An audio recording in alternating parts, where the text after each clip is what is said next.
And John Amos, who we just spoke about, right? He's there too. He's the dad. Where's John Stamos, though? You know, Gordo doesn't pay attention when he makes the same John Amos joke within the same episode, unaware that we did like a whole 2-minute bit on it like a half hour ago. Better than me making a John Anos joke. You're right. It is better than you making a John Anos joke.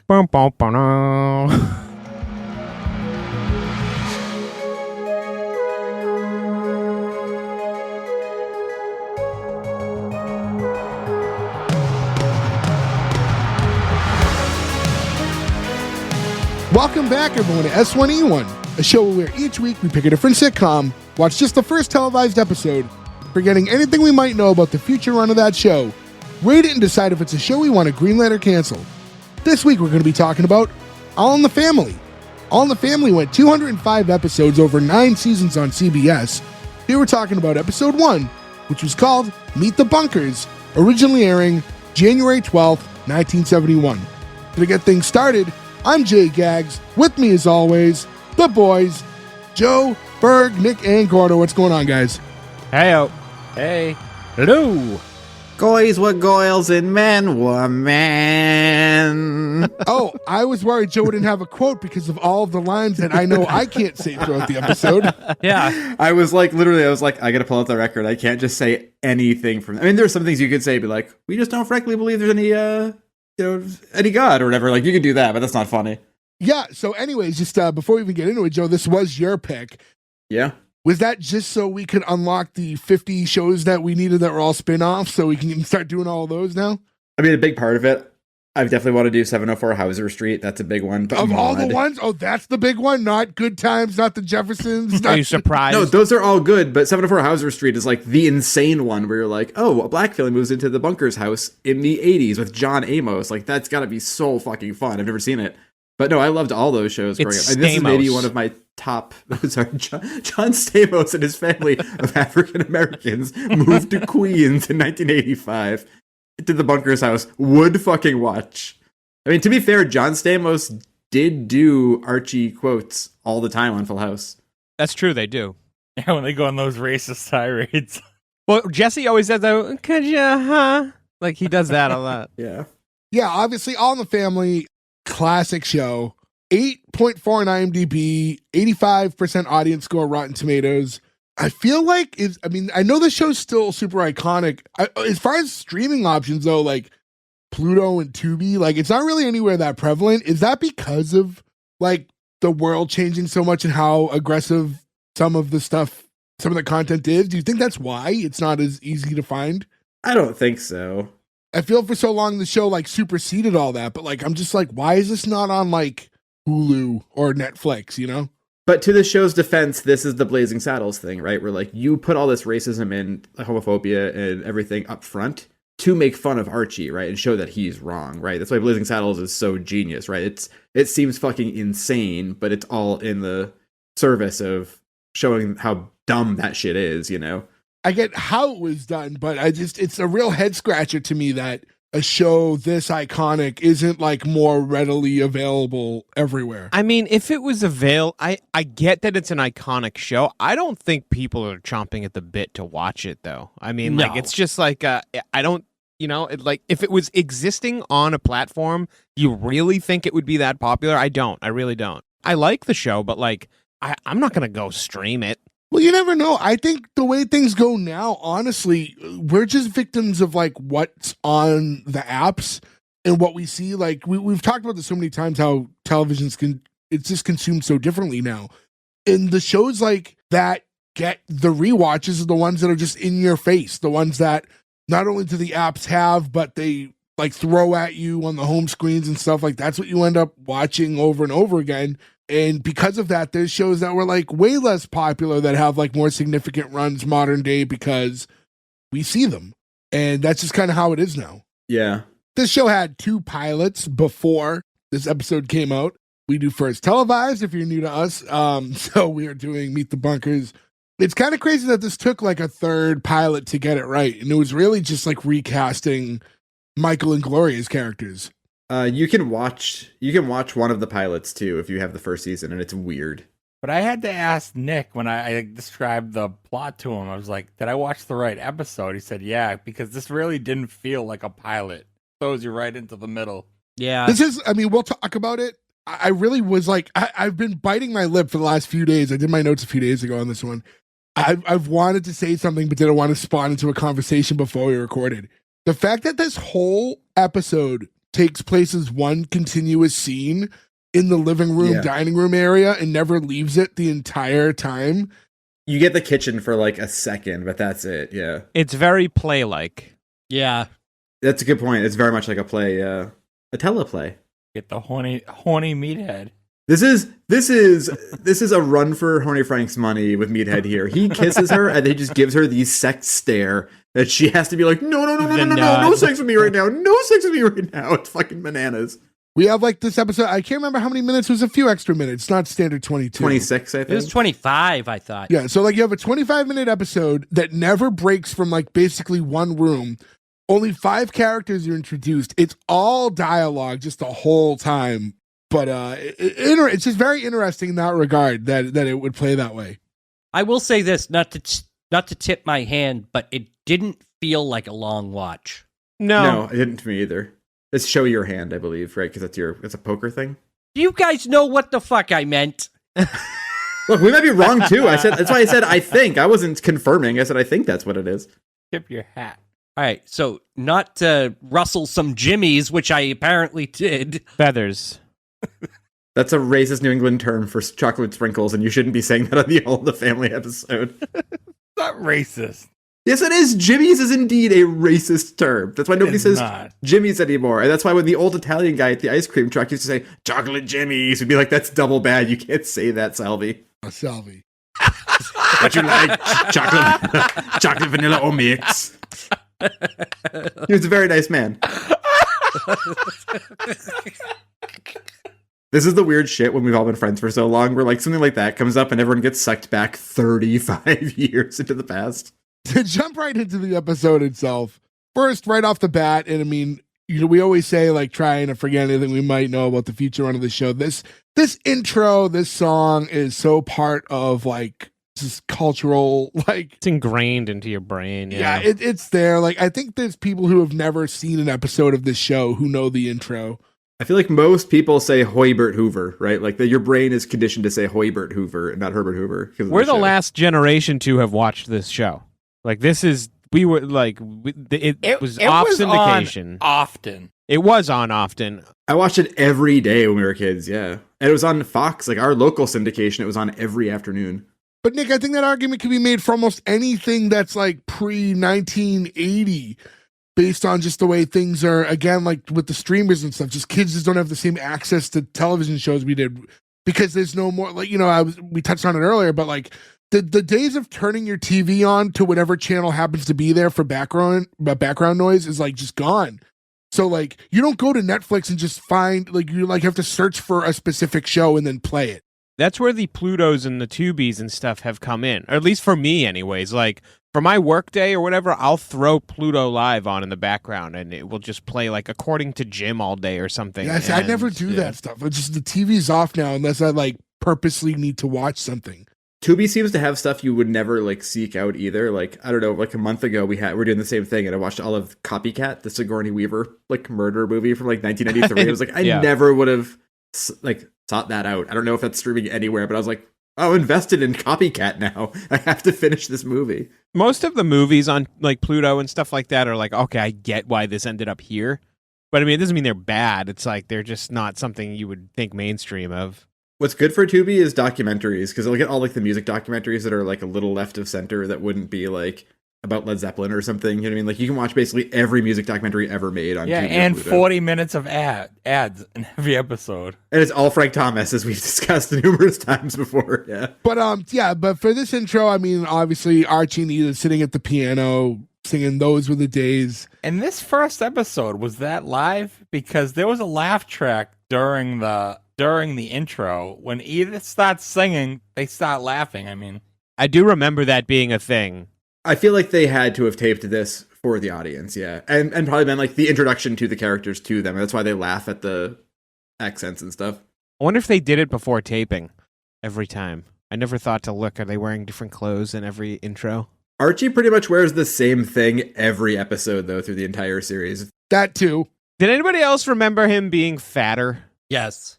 I remembered him being a little huskier. He seems he's husky, but like, Well, it was episode 1. You know, go a few more seasons in. You know, The show became a hit. He was able to eat better. I was gonna say, yeah. same with Sally Struthers. You know the Sally Struthers thing I was thinking about yesterday when I was watching this that came up I hadn't thought about in a million years. Like, she had all those commercials, right? Like Feed the Children and everything. yeah. But she was the person who did those commercials for the correspondence courses when we were kids. Where it was like, send away and get a degrry in VCR technology. Like, Oh vet my technician. God, You're like, yes, how could you yeah. become a vet technician through the mail? Get away from my animals. But like, just a fucking thing. It's a different role. We'll send you a VHS tape. You'll watch it. You'll take a quiz, and then you can fix people's VCRs. The fucking 80s were so fun. Well, it's funny because I mean, I alluded to it. Like, she like famously like, you know, had, you know, struggled with weight and stuff later on, and she's doing all these Feed the Children things, which is such a noble thing to do, and like was just like pre-internet, just like fucking internet hate, where people would just rag on her like, feed the children. How about you give them some of the food you're eating? And it's like she just got so much. She was doing like the most noble thing with those ads, like trying to like spread awareness to starving children around the world, and people just fat shaming her. I mean, there's like an entire Bill Hicks fucking bit about that, where it's like, you know, they're eating Doritos in the corner while they had these like starving kids in front of them. It's like, oh man, yeah, you just feel so bad. But yeah, they became such a target of that like era of comedian. To get right into the first scene rather.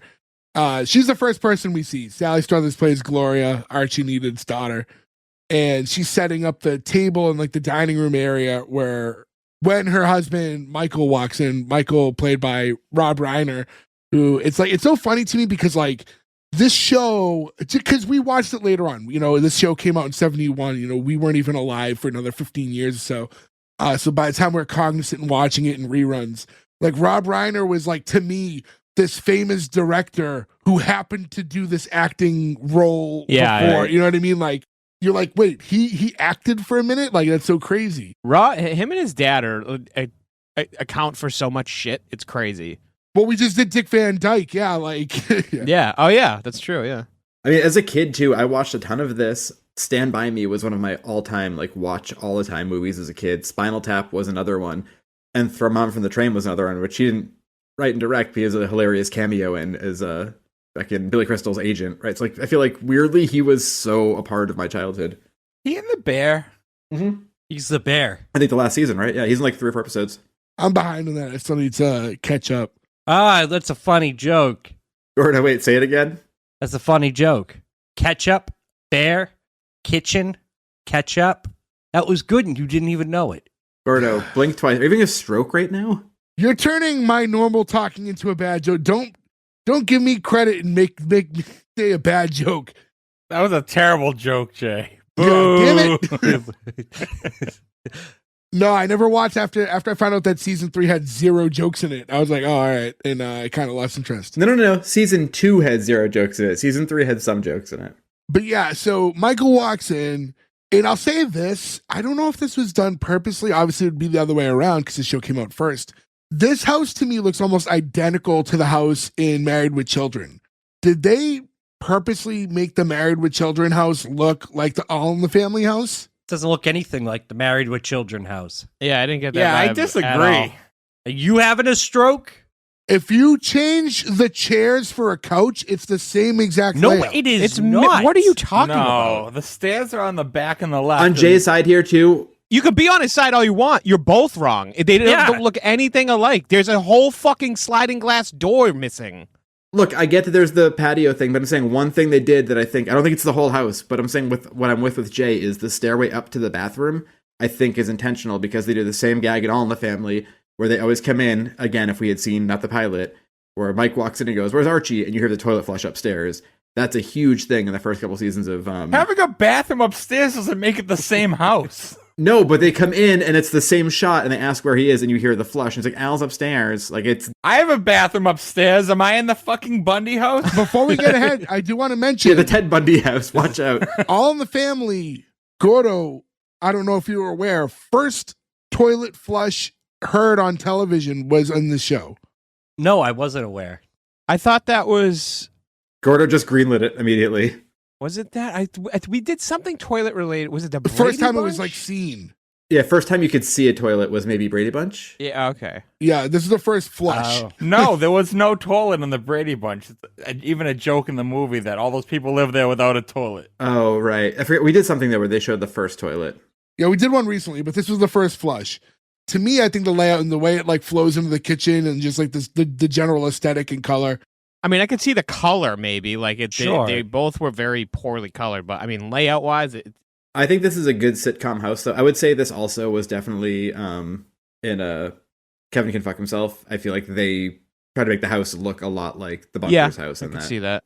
So Michael walks in, and as he's heading in, he's seeing that like Gloria's setting up for, you know, her parents' anniversary. It's their 22nd anniversary. While they're at church, they're going to surprise them with like a brunch, is like basically like the whole setup here. I'm not gonna lie, I didn't think brunches dated this far back. I thought brunches were like a relatively new thing. Me too. Well, I think it's probably like they keep making the joke like, oh, they're reading Cosmo again. I think this was maybe like a newer thing, and that's why Archie Oh yeah. is so against it. And I think like before we even get to meet the characters, we're getting like the vibe in their conversation where he's like, Archie's going to have a fit. And she's like, yeah, but my mom will like it. So, you know, it's fine. So you already like, before you even meet the guy, you find out that he's a bit of like a curmudgeon or whatever. Brunch was likely invented in the late 19th century with British writer Guy Beringer, who advocated for late morning Sunday meal to be more cheerful and alternative to a heavy Sunday dinner. I thought it was invented by The Simpsons because that was the first time I ever heard the term was on The Simpsons. Heavy Sunday dinners are the best things. You about don't Sunday. get what you get at breakfast, but you get a good meal. You know what's funny though, Gordo? I love that the invention of brunch is like a less heavy thing. And now if you go to like any bar or restaurant on a Sunday where it's like brunch is a burger with 4 eggs on it and like a beer with a fucking beer on top of it. Yeah. You're like, We've guys. turned into such gluttons. It's crazy. Bloody Mary with like 8 burgers on a toothpick inside Double of it. smash burger with waffles for a bun. Right, yeah, like that's Shut what it is. up Like and you just take my destroys your money. entire fucking day. Yeah, it sounds amazing, right? Yeah, I've gone to plenty of them, and I'm like, I guess I'll have a burger and beer at 10:30 in the morning, and then you're fucking toast the whole day. You can't do shit. This early in the episode, we're already getting Michael joins like the horny club because the fact that, I mean, I get it. I mean, we find out, so the two of them live, you know, with Archie and Edith. So, you know, he's living with his wife in his in-laws' house. It's not like a separate in-law apartment or anything. So I guess the time that they might have alone in the house is probably thin. And Edith is a housewife, so she's not leaving. Like Archie goes to work every day, but Edith doesn't. She's always home. Yeah. So, like, as much as he's painted as just like the horniest dude on earth, I do understand this may be the only time they've been alone in this house and God knows when. So he's trying his hardest to take advantage of the moment. He's not quite on Horny Frank's level, but He's also like 24 here, which is like, that's normal 24-year-old behavior. Yeah, no. Certainly doesn't look it. I mean, he aged quickly. Or not quickly, but his hair, yeah.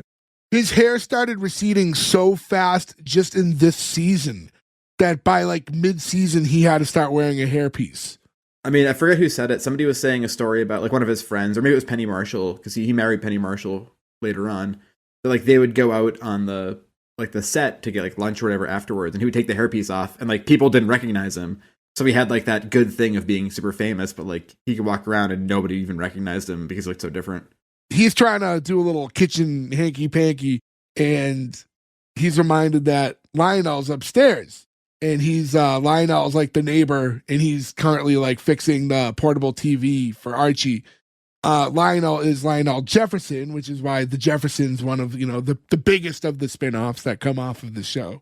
The Bunkers have 2 famous character next door neighbors, and the most famous I would say is the Jeffersons, obviously. And that show went on for pretty deep into the 80s, right? Like the Jeffersons went on for a long time. Yeah, I can't remember the stats. Who was the second one? The other ones are Frank and Irene, who was what's his name? He's an Italian actor, Vincent Price? Guardia. He's Joe Pesci's dad. Joe Pesci's dad in the Super, and he's the cop who gets killed in Death Wish 2. You'd know if you saw him. You'd be like, oh, old timey Sure. Yeah, that's right up there with the Jeffersons. Yeah. Yeah. No, if you saw, I mean, like, he was a very big, if you saw him, you'd know exactly what it was. He's like a character actor Italian guy from the 80s, and Irene was like Edith's best friend who lived next door, so she's in the whole series with him. I'm just saying, if you watch the show, like, those are the people you know. They're two sets of neighbors. It's funny because, like, thinking about it, like, just off the top of my head, like, the Jeffersons easily top 10, maybe top 5 shows we haven't covered yet, like, as far as, like, overall popularity, like, all time. And now we can. It's crazy that we did Amen before the Jeffersons. It's like the most our show thing ever. And I love Amen. Well, that's because you thought we covered this a long time ago, and we didn't. Oh, I definitely assumed I mean, again, look, we're getting older, and we've been doing this for almost 300 episodes. I just assumed at one point we probably talked about All in the Family. It's hard to keep track of this. Don't worry, I do that all the time. I'm not judging you. I do that too. Although with Ferg, it's different because Ferg swears like he remembers doing episodes we didn't do, which is a totally different thing, I guess. Yeah, you've got like Mandela effect for things. The Malcolm in the Middle one really freaked me out. I'm like going crazy. Ferg's like, I know we did Shazam. I missed so many episodes that summer I was getting my black belt that it was really hard for me to keep track of the ones I missed. Orange belt. Orange belt, sorry. I don't want to punch above my class here. Shortly after he's mentioned, Lionel heads downstairs and he's talking to Michael. Like right as they start talking, like they just kind of transition. So now we have Gloria running up the stairs to leave the two guys alone. They're going back and forth a little bit. We find out in this point, like, well, right off the bat, actually, as they're talking, Lionel asks Michael, like, so what's new on campus with all you angry white social democrats? So there's definitely like that. You know, within the first couple minutes of the show, we are showing where our lines are. Right? It's not as we're not afraid to go over some of these taboo topics, I guess. And the more things change, the more things stay the same after watching this episode. Yeah, I will say it's kind of interesting watching this in 2025 and being like, this feels weirdly too prescient for the times, and it should not. It's like, this was 55 years ago? What? Yeah, pretty much. At least technology's gotten better. I mean, they talk about Lionel's fixing the TV and like the price of that. I like did the It's portable TV. price of what like a black and white portable TV would be then to now, and it's like almost $1,000. We're like, they don't have $1,000 for a portable black and white TV, and also that's a crazy amount of money for a tiny black and white TV. Also, too, the flex at the end when he's like, yeah, well, can you afford a 24-inch TV? Well, don't forget, like, those styles, like how big those TVs were, like how much room that took up. Yeah, that was a console. Yeah, that piece of furniture. One thing you forget, too, with the older televisions is, like, not just, like, obviously, like, now we're in a different world and, like, we all have, like, much, much larger televisions. But don't forget, too, like, ours, like, now, like, modern TVs, like, after the screen, there's, like, maybe a 1/4 inch of, like, plastic. You know what I mean? It used to be, like, a good solid, like, 5-6 inches, you know, around each side of the TV, if not more, even with those, like, older wooden TVs. The size of a dresser. Yeah, 24-inch television took up the room of a 50-inch television. Even from the first generation of flat screen TVs to now, right? Like we had one we had for like 15 years. Yeah. I just didn't get rid of it because it still worked. And I was like, I'm not going to get rid of this TV just because it's old. It still works, whatever. And we finally had to get rid of it when we had Andy because we were like, well, it was like they're on the base back then instead of like the little pegs. Just like they could topple over and it weighed 1,000 pounds because it was from 15 years ago. So we got a TV that was like the exact same size as that one. And when I put it on the table, it looked fucking tiny because so much of that TV was case. Yeah. You know, like it was such a big piece of furniture compared to the same thing. It was hard to get used to at first. The two of them are talking and, you can tell that they have a good rapport with one another. Michael's asking Lionel, like, oh, is Archie still giving you a hard time? And he's like, I'm used to him by now. And he's like, you know what his latest kick is? He's asking me what I'm going to be when I get to college. Because he likes to hear me say, I'm going to be an electrical engineer. And basically like playing into that old, the more like the plantation style fucking voice. And Archie gets such a kick out of it. Yeah. No making jokes here. I don't know what to say about that. No, I think we can talk about it. Like, I think that's obviously a part of the time, right? And that's before that, right? He's talking about like, fucking Jay Lee said plantation sort of stuff, Al Jolson sort of stuff, right? Like, blackface even sort of characters, right? Yeah, like it's crazy to think of. I mean, if this is 71 and we know Archie was I forget if he was a Korean War or if he was a World War II vet, but like he's at least 40 here, right? So he was born in the 20s, right? Like that's a person from like that's a different fucking world. But and again, it's like, I mean, the show's at least wise enough to like, they say something like that makes you go, ooh, but then it's addressed. And Michael goes, you do that for him? He's like, give the people what they want. So like, he's aware of it, you know what I mean? And it's being discussed. It's not like this offhanded, like awkward comment. It's like they talk about it afterwards. I will say this though, something I enjoy here is if you go back and rewatch this episode, or anybody who's listening to us and wants to watch it, pay attention to the way the audience reacts to every like racist sort of comment that comes out, because there are some the crowd laughs at, and there are some that even in 1971 you can tell the crowd goes like, oh. There's one towards the end I'll pull out where like you hear one person laugh. I'm sure it's the grandfather of the guy who screams when Tim Allen takes his shirt off. He's like the only person who's that loud in the crowd, and you can tell the rest of the crowd is just like, oh, what do I do here? It's interesting to watch them push those buttons in real time to a real live crowd. And just to go back, you have Lionel saying this, but also is going to school to be an electrical engineer. So like, I think a show like this that broke a lot of boundaries as far as like what was said, and in a lot of ways that were like, you know, we've said like can't quote this one too much, but like also is like addressing it in a very realistic way that people want to pretend doesn't exist, right? So it's like just a less sugar coated version of like what these shows like really like what they would be if they were more like what you see in real life. I don't think it's brought up often enough.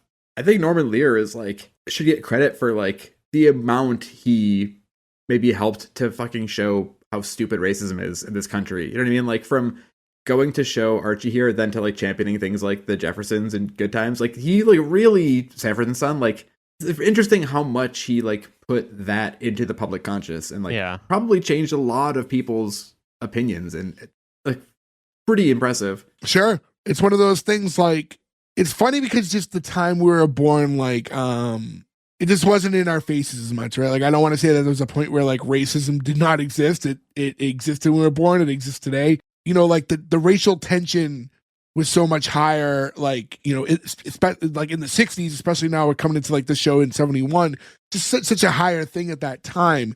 And for so many people, it's just like lack of exposure, right? So when you have a lack of like, you know, black representation on television and stuff, like you have these guys who were just not exposed to different people, right? And were raised believing that people were inherently different based on their appearance, just never saw like a black family just exist on television and act the same way they did. And like were able to like put together like, oh, you know, we're not so different, you know? So it just takes like one guy, like a Norman Lear or whatever, who happened to be in the position he was in and be able to get so many shows like put through. But like, it's funny, like just like you're one Norman Lear away from people not seeing that. You know what I mean? It's so crazy how different, like, you know, the world can be with just the impact of a few people championing for stuff. Or you're one like anti Norman Lear away from things getting way fucking worse. Like it's such a weird thing because it can go either way, you know? So they talk a little bit, and then ultimately they need like Lionel to run a couple more errands, right? So because like he's like basically paying for school by doing like odd jobs around the street. So why do you pronounce his name like that? Lionel? You say it like he's a Kryptonian from the House of L. Lionel. I was actually because I was thinking of that's the train company. That's why train company is Lionel, yeah. Which I always love. There's this scene in The Sopranos where Tony Soprano is making fun of Bobby Bacala for playing with toy trains, and he's like, Neil Young plays them, and he's like, he owns Lionel. It's like my favorite Tony Soprano line in the history of The Sopranos. Well, I'm gonna try to correct myself, but boy, am I gonna have a hard time now because it's gonna be in my head every time I say his name.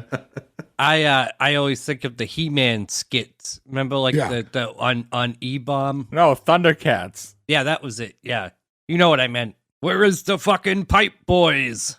He's gonna like head out and like help them get a couple more things done for the anniversary. So he's just gonna get like pick up a card and some flowers for Edith. So he takes off, and as he exits, we get Gloria re-entering the scene, and now her and Michael are talking again, and she's like, okay, like you gotta promise me something like for today, because it's their anniversary, no fighting with Daddy, okay?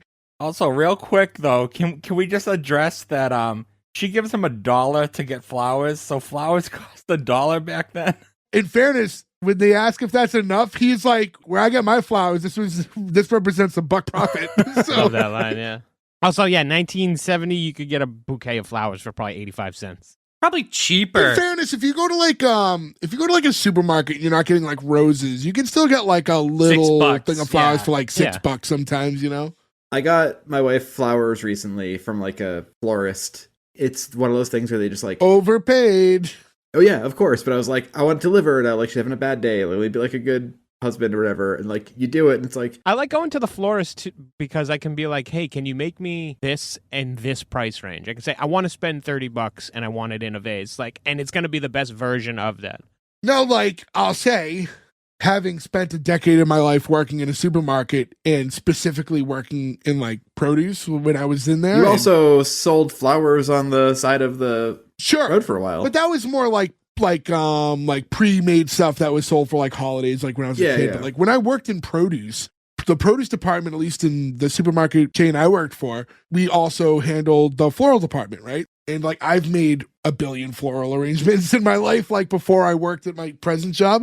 And, you know, I gotta say, like, I can tell you from experience, and like we'd order like flowers from the same vendors that these florists are getting them from, and we're selling them like way cheaper, and we've made like really great arrangements. If you don't know where it came from, most people would never know it comes from a supermarket. It's gonna last you just as long, and you're gonna legitimately pay like a fraction of what you'll pay to pay a florist to do it.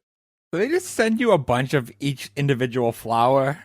So, like, I mean, like, from where we ordered, like, it would be, like, bunches of certain things. Like, they would have pre-made arrangements, and they'd also have, like, a dozen roses you could order and stuff like that. And then, like, let's say, like, you walked in, you're like, hey, I want to get something for my wife.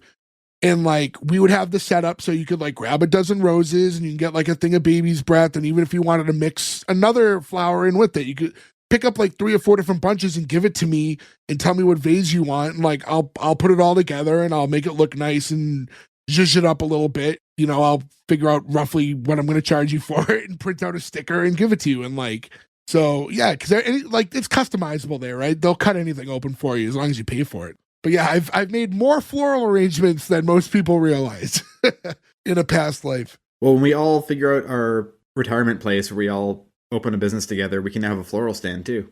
Yeah. I imagine this will be like, was it Golden Palace where the Golden Girls buy the hotel? I feel like we're going to have a Golden Palace someday, and Jay will be selling flowers in the front. Well, that's where my life comes full circle. Yeah. The first thing I ever did to make money when I was a kid was selling flowers. And then that'll be what I do as an old man.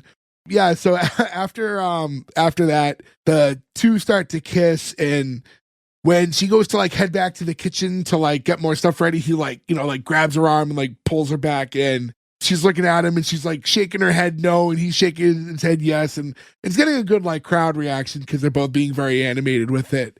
They do a great job with this. They have such good chemistry. You know, eventually they head back to the kitchen. One thing I'll say about this show too, or this episode, because I've already mentioned how it never leaves, you know, the first floor of the house, right? We're just going basically as far from the living room all the way to the left area, which is where the kitchen is. And like the dining room is, you know, dining room setup really is just kind of like far left living room is where the table is. Constantly, people are just getting up and walking from room to room, just nonstop. And I think that's the only way to keep a 25, 26-minute episode fresh without leaving one set, right? You have to have people constantly moving left to right to kind of keep it from being static, you know? I think to Nick's point earlier, that's what makes it feel a lot too like a play, right? Like you feel like you're watching a stage play where people are just moving around the one set over and over again, so you're not bored or like looking at the set pieces that might not be so great because you're distracted by what's happening. Now they're in the kitchen and Michael's trying to get a quickie in, and she's like, I don't have any time. It's like they don't get out of church till 11:30. Then it's a 10-minute walk, so like we have some time. She's like, no, I got too much. And she's saying, we're gonna have to be downstairs to yell surprise. He's like, they'll be downstairs. Let them say surprise. And then he grabs her and kisses her again. And like right as he does so, we can like hear from the living room that Archie and Edith are heading in. So they're super early from church. And like kind of they kind of come in already arguing, and basically we find out that like Archie was just, you know, he can't be there, right? It's funny because like the Archie's character, he's like a very like traditional, like, you know, like God-fearing American man, but like still wants nothing to do with physically being in church, you know? Again, a trope too if you go to Homer Simpson, right? Like there's a whole thing where he doesn't ever want to go to church. Not that he doesn't believe in God, but it's a Sunday morning, right? Like, and again, I'm not saying this in any way. I'm a very non-religious person, but like the idea of ever having to go to church was like, it's my fucking weekend. I don't want to go do this thing. That's crazy. I've got other shit I want to do. So I totally get it. Especially when he's the only person who works in the house, right? He works at a loading dock. Like he doesn't want to spend an hour at church on Sunday. He wants to be enjoying his time. Edith mentions like, this is like the fourth time I've gotten you to go to church in like 22 years. So I'm happy to even get the half a sermon out of you. And he's like, no, I haven't been there just 4 times. He's like, well, maybe 6, 7 if you want to include the time we got married in the church. They're like walking towards the dining room area, like as they're having this conversation, and they notice the table's all set. And like Edith's like, oh, what's this? And realizes like, oh, it's for our anniversary. Gloria and Mike, they must have made us a brunch. And he's like, a what? A brunch? It's like, figures. She's reading Cosmopolitan again. Like, you know, it's funny because like, you know, as Gordo read the history of brunch, did it exist? Yes. Was it like super commonplace at that time to have brunches? Maybe not. I don't know how they don't hear them. Edith is so loud. There was no door on that kitchen either, is there? No, there's a door. The kitchen has a door. The dining room is more part of the living room, not so much the kitchen. I think the kitchen door is like a swinging door too. Like it. Don't hear that voice. Yeah, Jean Stapleton's like her portrayal of Edith. She has that really. I don't know how to define the accent, but yeah, it's very yeah. It's like Archie. It's very New York and very high. And is it New York or is it Chicago? It's New York. Archie's a Mets guy though, not Yankees. Archie. Also, this house does exist. It's in Queens. I forget what part of Queens it's in, but like you can actually go see this house. Somebody lives in the Queens. Eddie Murphy lives in the house in Queens with Arsenio Hall, and it's amazing. And John Amos, who we just spoke about, right? He's there too. He's the dad. Where's John Stamos, though? We already did that joke, dude. Come on. He moved into 704 Hauser Street after, yeah. You know, Gordo doesn't pay attention when he makes the same John Amos joke within the same episode, unaware that we did like a whole like 2-minute bit on it like a half hour ago. Better than me making a John Anos joke. You're right. It is better than you making a John Anos joke. It'd be like burp, burp, burp. We need some sort of like timeout corner for him. Like they need like I don't know how you could implement it, but he needs it. You know that part in Mighty Ducks when the kids are taking the falls on purpose, and after that game, the dad comes in and he's like, this is what I'm paying my overtime for, to see my kids taking falls? Sometimes I feel like that, but it's like hour 3 of recording. And Gordo says John Anos, and I'm like, this is what I'm taking my time for, to see Gordo taking falls? 10 like, o'clock at night, and we're listening to bad anus jokes. Yeah, like it's... What kind of cookies do you like? Famous anus? Those are my favorite cookies. Like, all right, Gordo, time to take a walk. No, to be clear, Gordo said anos. So, oh, please make that shirt with the same font and everything. Famous anus. Famous anus cookies. I would venture to guess. I am so supremely confident that already exists. Yeah.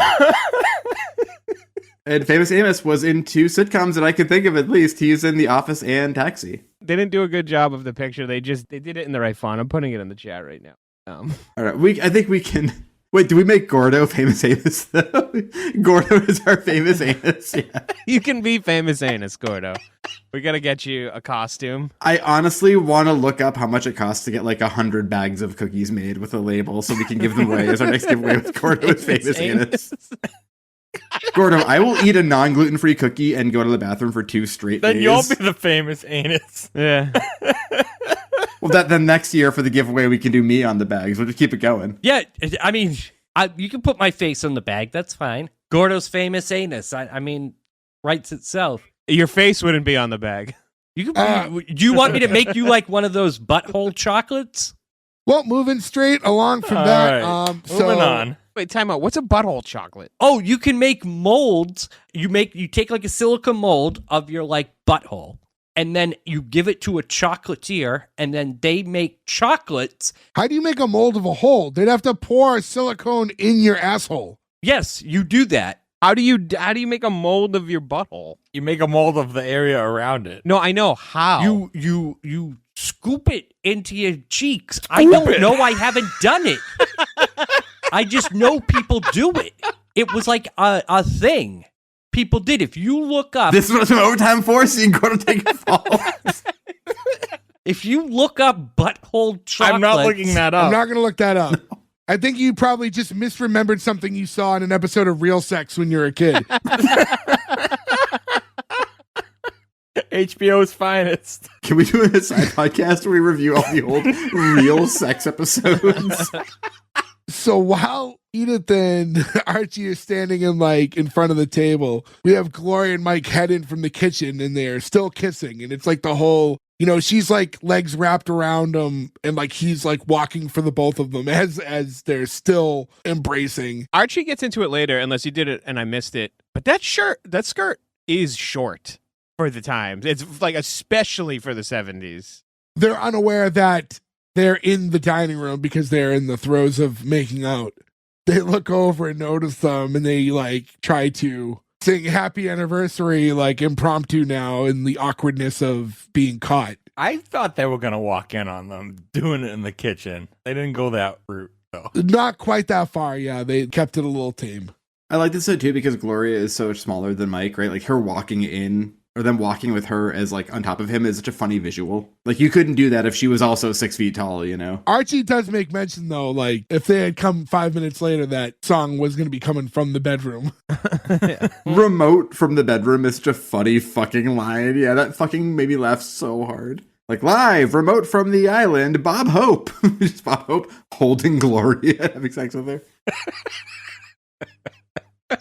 And then she's like, come on, Mom, will you explain to him that, it's normal, like them making out and stuff. But it's like, I don't think it's a matter, even like generationally, culture, like I don't think anyone wants to see their daughter fucking making out with anybody. You know what I mean? Yeah. And even if you're with somebody for like, I don't know, you're with somebody for a long time and you like can be affectionate in a, I don't even want to say respectful, isn't the right word, but like, I don't know, you don't just like shove your tongue down someone's throat in front of your or their parents. It's just a weird fucking thing to do. Married or not. Well, then where do I shove my tongue? In Gorda's butthole chocolate. Oh, man. You beat me to it. I was muted. I couldn't get to it. Listen, by the way, the company is called Edible Anus Kit. Do not give them a free plug right now. The last people we should be giving a free plug to. Gordo's about to pay for a plug from them soon, so. Don't plug the anus. Imagine becoming like a classically trained like French chocolatier and like that's where you end up. After you get washed out from the Toblerone factory, you're stuck at the fucking butthole chocolate factory. I can say this, now that this has come up twice, I'm not sure exactly how many minutes we've spent talking about this specific thing now, but it's that exact amount of minutes more than I think we should have speaking about this disgusting topic. You don't like when we talk about anything, though. Making molds of your assholes and filling it with chocolate? Yeah, I mean, that seems a bit much. Stop kink shaming, Jay. Yeah, chill. You know what, Jay? I'm going to make a cast and I'm going to send it to you. Jay's going to get a box of we'll butt put chocolate. it right next to Ferg's spaghetti squash that you're going to make them, like in the list of like waste of time things that you're going to be doing. I'll put it next to the space cum you bought him a few years ago. You know what's funny, though? What's funny is if Jay got sent a box of anus chocolates, there is a point in time where he would eat it. He'd be like, I'm not a sweet tooth. There's a body built on steaks. Anyways, there's a moment right around here where Michael and Archie are both like walking towards the living room, and Michael sits down and like puts his feet up, and there's just this effortless like moment where Archie's talking, and like right in the middle of a sentence he stops himself and goes, "Get your feet off the furniture," and it was like flows right back into what he was saying, and it felt so effortless. Like I don't think it was scripted. I think that was just like Carroll O'Connor being like just a phenomenal actor. Also, flashback to my grandfather, because I put the spear of God in him. Yeah, that's a generational thing where it's like you don't put your feet on things. I mean, to this day, like you sit with their shoes on a coffee table, you're like, ooh, that's bad juju. You can't do that. That's bad. You know, he's talking about Archie is going more in about like kind of like this PDA stuff. And he's like, when your mother-in-law and me was getting together, like it was no, he said this is 2 years. He's like, he didn't really want to talk. He's like, I never He's like, there was nothing. I mean, absolutely nothing. So, like, not till the wedding night. And then Edith comes in with yeah, and even then, like, basically insinuating, like, she waited 2 years, and even on the wedding night, it was, like, so lackluster. It was this line that made me remember how funny Edith was, because I forgot. I haven't seen this show in a long time. But this one, I was like, oh my God, she is so offhand funny in this show. I completely forgot that was the even then ...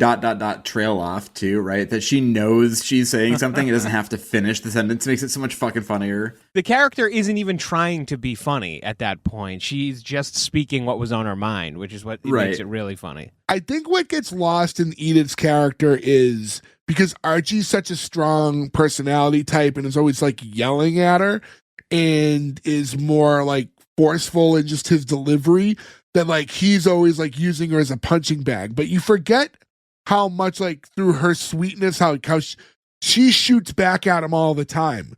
But it just doesn't like, it gets like kind of lost in just like her like niceness and like kind of that innocence that her character brings.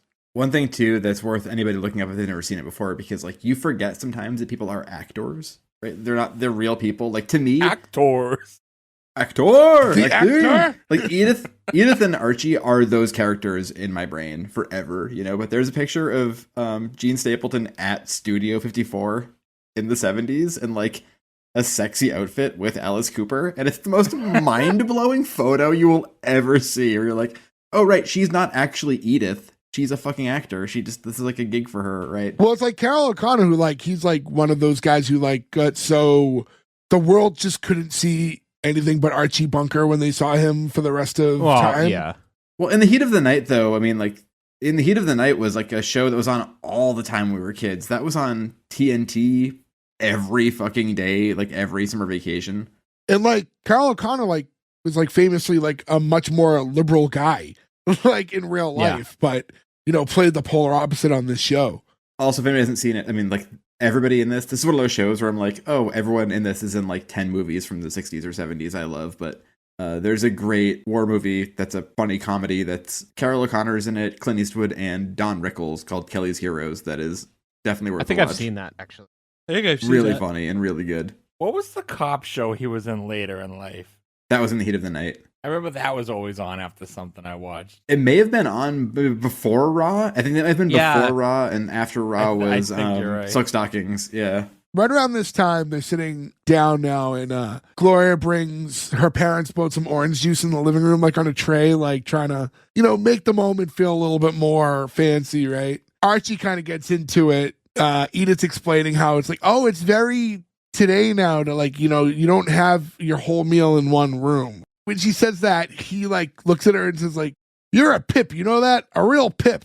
And like the crowd loved it. That is a word that is gone. I was gonna say, for all the things he calls her, you know, like dingbat and all this stuff, like Pip is one. I'm like, was that like I don't really know Pip that well. I feel like the only other, I mean, like aside from hearing it all the time in this show, I feel like it's one of the things that Adam Sandler uses in one of his card readings at the beginning of Mr. Deeds. Pip can be an insult depending on the context, as it historically meant phlegm and was a term for an annoyance or irritation. In British English, to have a pip can mean pip, irritated. cheerio. I do like that, though, because that makes you think that like Archie learned that when he was in the war in England, right? Because people came over back from World War II with like... He actually was in a non-combat role only for 22 months in Italy. Okay, see, I did not remember that. So there you go.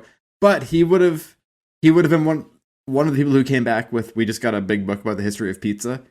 And I didn't realize that like the proliferation of pizza in America was mainly because of World War II vets who served in Italy, came back and were like, guys, food sucks, make pizza. And they're like, okay, we'll make pizza now. Like that's how it came to America in like such a big way, is that like all the people who were like in Italy eating pizza all the time being like, this is the greatest food of all time. If it wasn't for Hitler, we wouldn't have pizza, is like the weirdest fucking 1-2, but it's fucking true and it's so weird. Hey, honey, I came back with this exotic dish. Gotcha.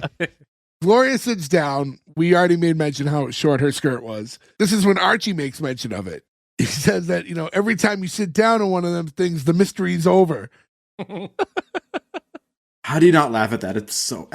He is a tour de force in this. Everything he says, he just rattles off And it's fucking joke after joke, and it's so funny. Yeah, because he goes into the whole tirade here. It's like, the girls with the skirts up to here and the guys with the hair down to there. He says, I stopped at the gents' room the other day, so help me. There was a guy in there with a ponytail. It's like my heart nearly turned over in me. I thought I was in the wrong toilet. It was just Gordo doing research for his book. It is funny now, like, my God, imagine explaining to Archie Bunker that there'd one day be like, just like all gender bathrooms. Or man buns. Like the ponytail is enough to almost give Archie a heart attack. Be like, Archie, there's a thing called man bun that will be in existence at some point. But I do love turlet. That's such a huge Archie saying. And I love that. Yeah, turlet. Yeah, just an accent like of the time and place situation. If someone said turlet to me now, I'd be like, you're saying it wrong. But Archie saying turlet, you're like, fuck, that's gold. During this whole like situation too is like when we're getting our first glimpse that like Michael and Gloria may not be as religious as Archie and Edith. So they're going, he's talking about the sermon and, they're describing it as like social, the socialist propaganda stuff. I really like this too because, and again, I'm not trying to get into some big religious thing at all here, but like the idea behind Catholicism is fairly communist in the fact that you say like, it's help your fellow person. It's everyone should be sharing and giving people, right? Like, and so how dare Archie you? And Mike. Utilitarian, I would say, or egalitarian. I was going to say, how mad will Gordo get when I say that? Look, I'm saying this. I tried to say I'm not trying to step on toes. Maybe not communist, but like I get your stream of thought. Yeah, my stream of thought here is that like the Catholic Church in Catholicism is a very inclusive, help your fellow person sort of thing. So Archie seeing a preacher who is preaching help your fellow person when he is of a different mindset of that, I think it's a very funny joke where he is saying he's very religious, but he's also calling him a commie because it's 1971 and he doesn't quite get communism either. You know what I mean? Like, I think this is just a very smart piece of writing to mix the two together and make it so everything is muddled and maybe no one's right in it, Archie's kind of going on too, where he's like, basically felt like in the sermon, like he was almost to be made to feel bad about like the things he has and stuff like that. It's funny because like you do have like Michael, the not religious one who's defending, the preacher. It's an interesting situation, right? Where you have Archie, who's more religious, who does not agree with anything the preacher's saying. And then you have Michael, who's admittedly not religious at all, who's defending the preacher. It's very interesting. And that's when we get the whole, we mentioned the side of the TV, and that's Michael saying like, like you, the property owner with your 24-inch televisions and your 4-slice toasters and your ice-making refrigerators, like that's all you guys care about. It's like all you have and like what you can do to keep it. Yeah, he's got some fucking nerve saying all that though when he's fucking mooching off him. That's the genius of the writing though, is because you're also like, well, he's being a bit of a hypocrite here too, right? Like it really hits every fucking angle. And also, can you imagine having a refrigerator that didn't make ice? What the fuck is this? The Stone Age? Kill me. I can't live that way. I'm sorry, Mr. Ice Maker. I have a fridge that does it. We never hooked it up. Same. I have an ice maker next to my fridge. I don't have an ice maker. But you've created your own ice maker. That's different. Well, mine can make it. I never hooked up the water line to the fridge. It's a lot of work. Gordo, you're in an apartment though. If you owned a house and you had to buy your own fridge, and you had the choice, ice maker or no ice maker, would you choose ice maker? I would, yeah. There it is, right? Like, and again, I didn't have one when I lived in an apartment either, right? Like ice cube trays, that's what you did because you had whatever fridge was in there. Yeah, you're at the mercy of whatever's in there. Also, I don't think we bought a second fridge. That's some real kid with the Joneses shit right there. We bought a second fridge recently. And I don't think you can even get one without an ice maker now. I think they just like tell you like, yeah, we can just not turn it on or hook it up, but like, no, you can get them. No, there's plenty of landlord special ones that you can get without an ice maker. I mean, a lot of people put them in their garage and stuff that don't have water.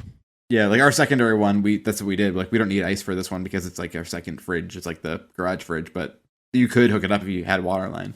Going back a second, like this whole conversation with him kind of getting on Archie for everything he has and us, just saying now how like hypocritical he is.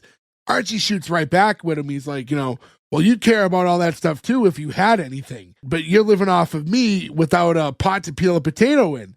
And this is them like now they're all migrating back to the dining room area. And Michael's like, well, wait a second. Like, you're the one who said I could stay here while I was in school. He's like, I thought you were going to go for like a year while you learned to trade or something. Like, I didn't know you were going like full college and like doing the whole thing.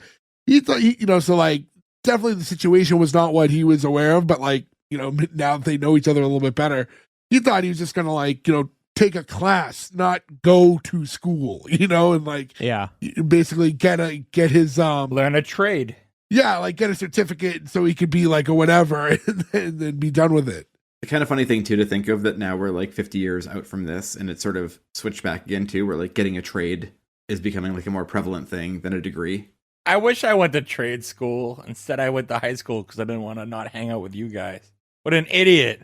Yeah, how'd that work out? I will say this. I have a trade, and it's a very not high-paying trade, so... I mean, it depends on the trade, right? I think if you're an electrician, a plumber, things like that, you can make really good money.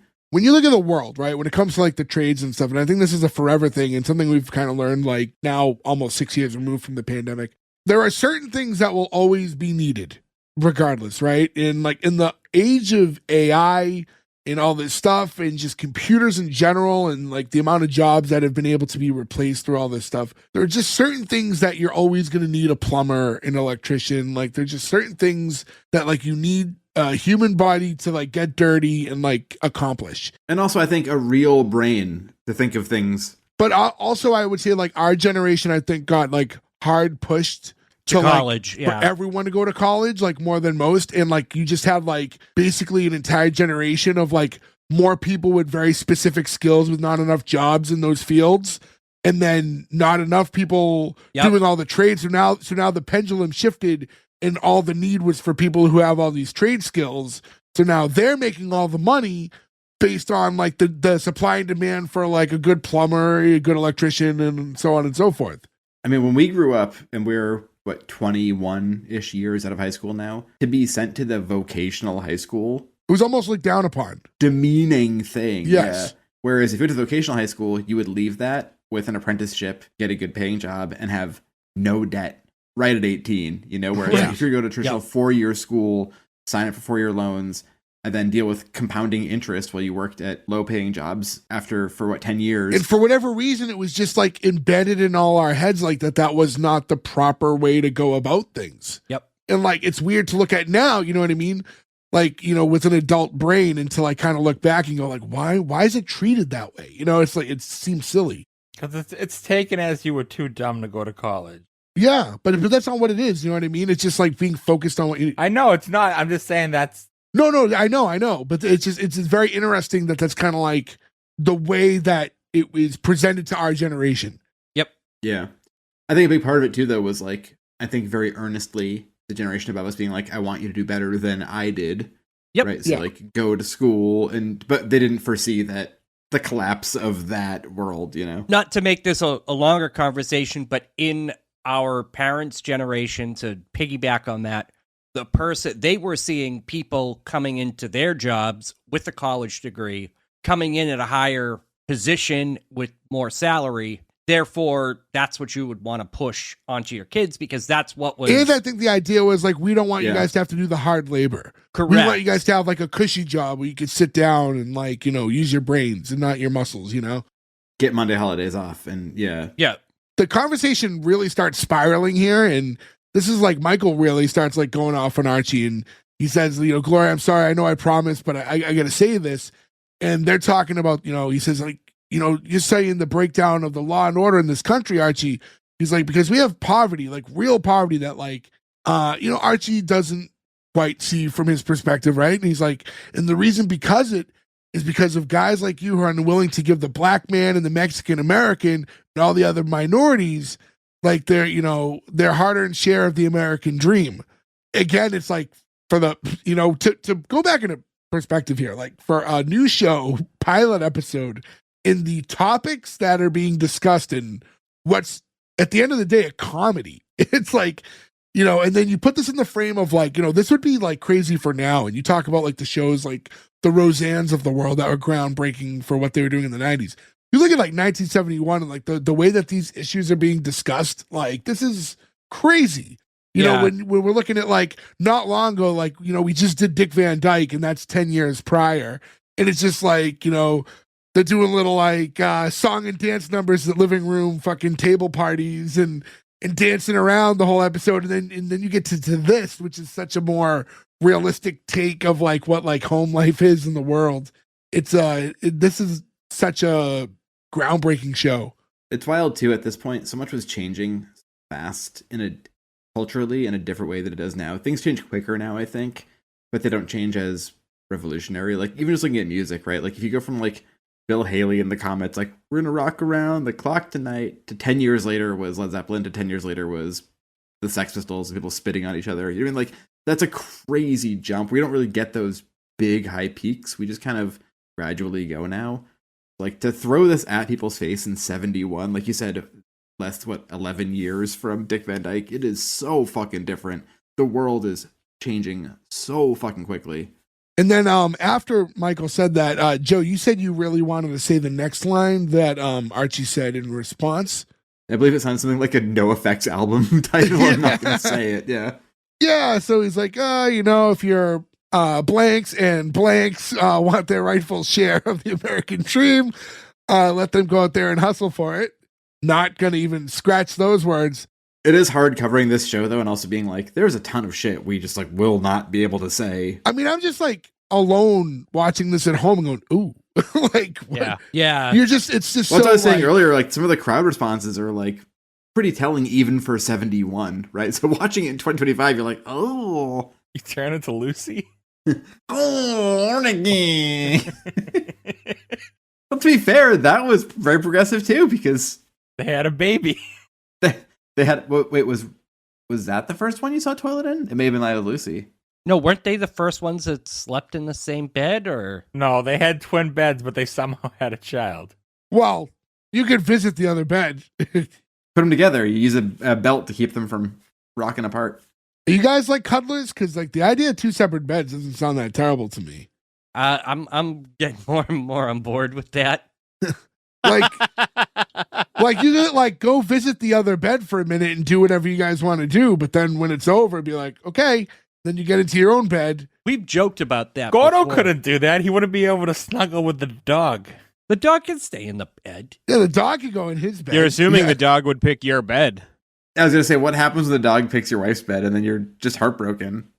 Gordo's got a jar of peanut butter that'll say otherwise. Gordo's just in bed alone.